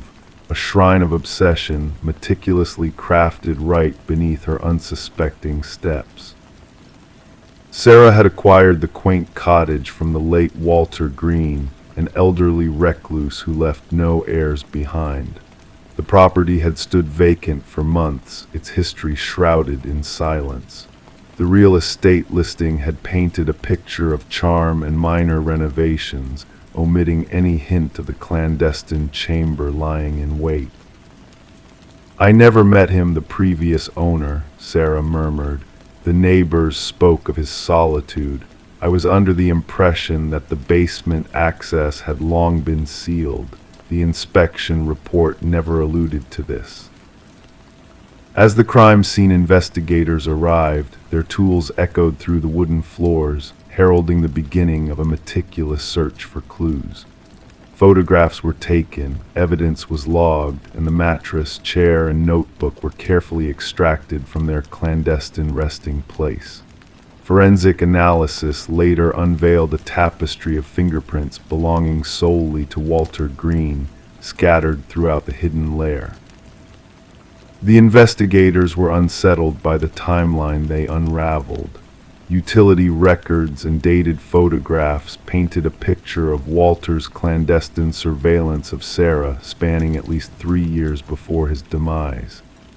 He had shadowed her steps, mirrored her routines, and existed on the periphery of her life without her ever suspecting his presence. "The level of fixation is concerning," the department psychologist remarked during a briefing. "From fantasy to intent, the progression is evident. The hidden chamber suggests a deeper, more sinister plan in motion." Detective Reed's investigation took a sharp turn upon interviewing Walter's former coworker from the local shopping center's maintenance department. The man's uneasy demeanor betrayed a guilty secret as he fidgeted with his wedding band, revealing fragmented memories of Walter's fixation on Sarah. "He spoke of her from time to time," the coworker confessed. "Said she reminded him of someone else. I brushed it off as harmless infatuation. I had no idea."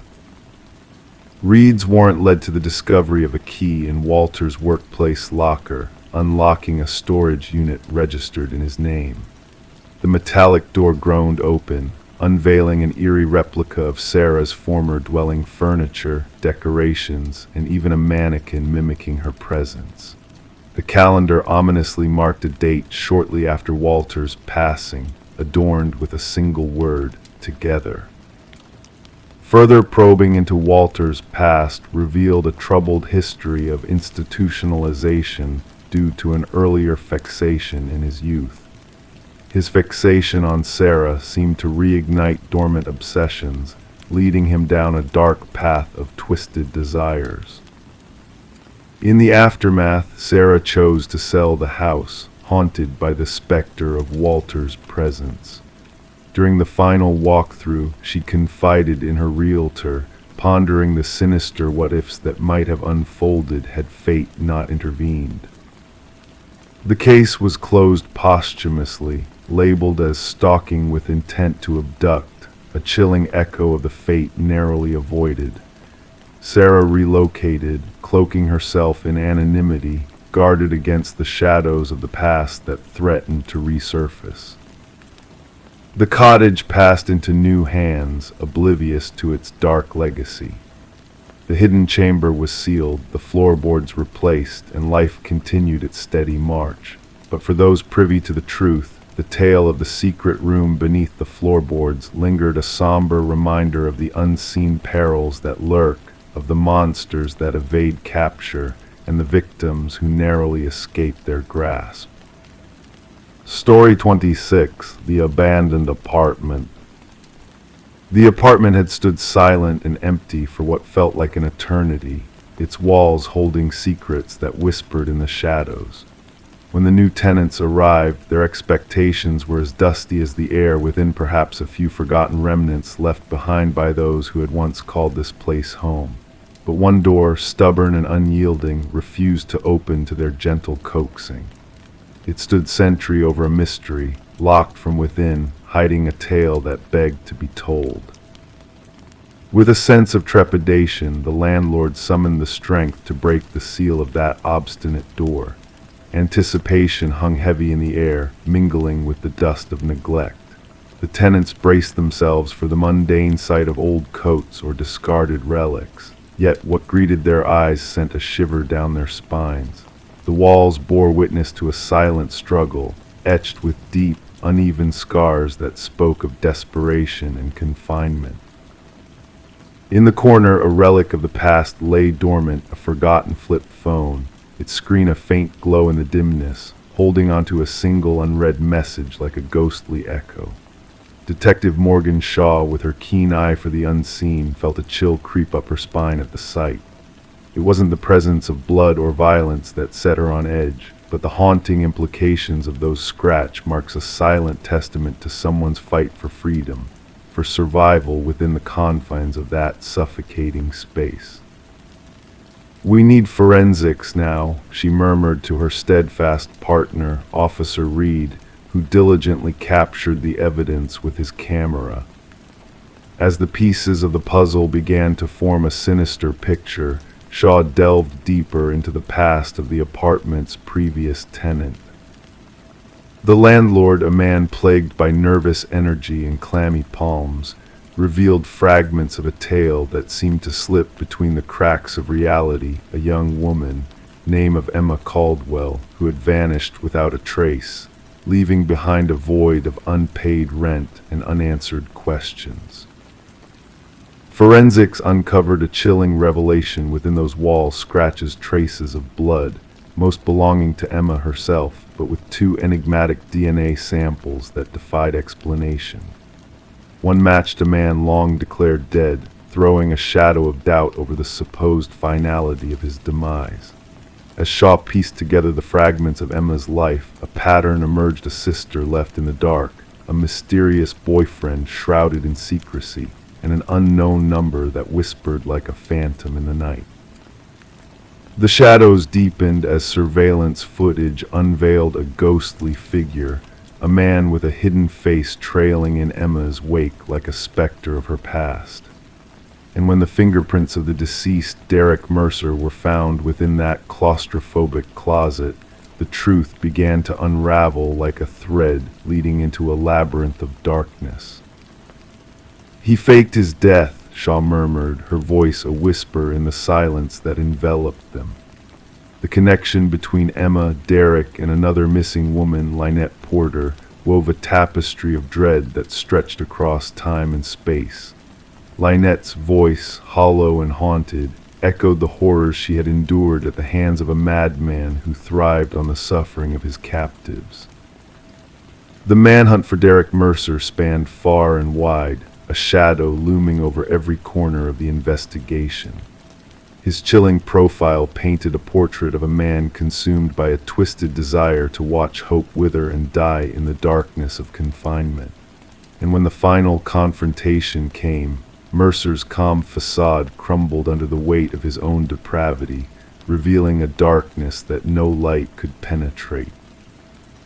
As the trial unfolded, the intricate web of deceit and horror spun by Mercer unraveled before the eyes of justice.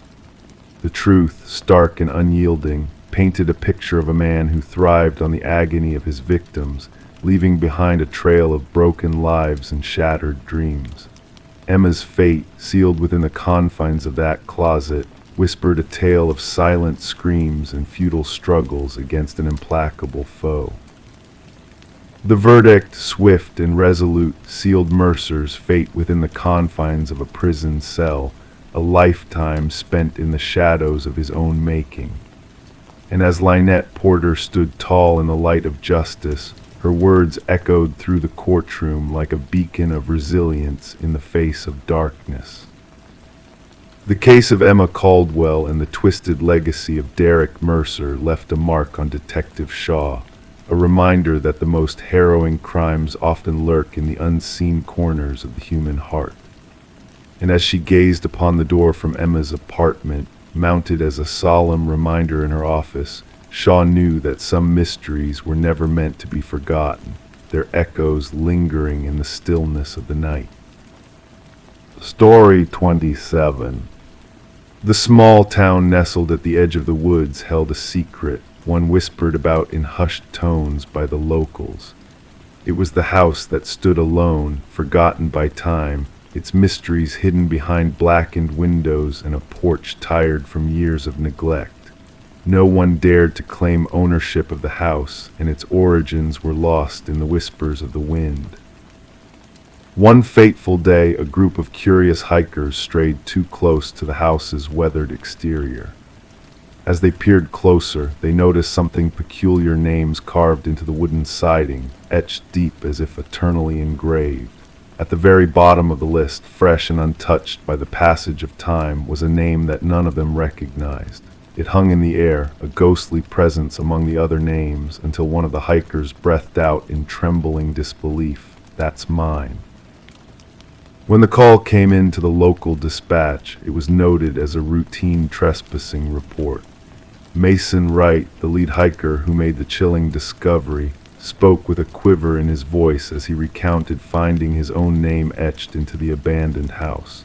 The responding officers expected a simple case of mischief, perhaps a prank gone awry, but what they encountered defied all logic. Detective Sarah Keller arrived as night draped its cloak over the forest, her flashlight cutting through the darkness to reveal the haunting facade of the house. The names, 27 in total, cascaded down the eastern wall like a macabre tribute to the missing. Some names had faded with age, barely visible against the worn wood, while others remained sharp and clear, as if carved only yesterday. And at the end of the list, Mason Wright stood out, the carving still fresh with the scent of sawdust lingering in the air. "I've never set foot in this place before," Mason insisted, his words mingling with the cold breath that escaped his lips. "I cannot comprehend how my name came to be here." The investigation unfolded with meticulous care, delving into the backgrounds of each name listed on the wall. The findings sent shivers down the spines of the detective team. Every name belonged to an individual reported missing over the past 40 years, their disappearances shrouded in mystery. Some cases had grown cold with time, while others remained open wounds, but a common thread bound them all: the victims had vanished while hiking alone in the woods. Forensic analysts meticulously documented the carvings, noting the nuances in depth, technique, and weathering. The oldest name, Rebecca Hansen, dated back 37 years to a tragic tale of a young woman who ventured into the woods and never returned, leaving behind only a single hiking boot by a babbling stream.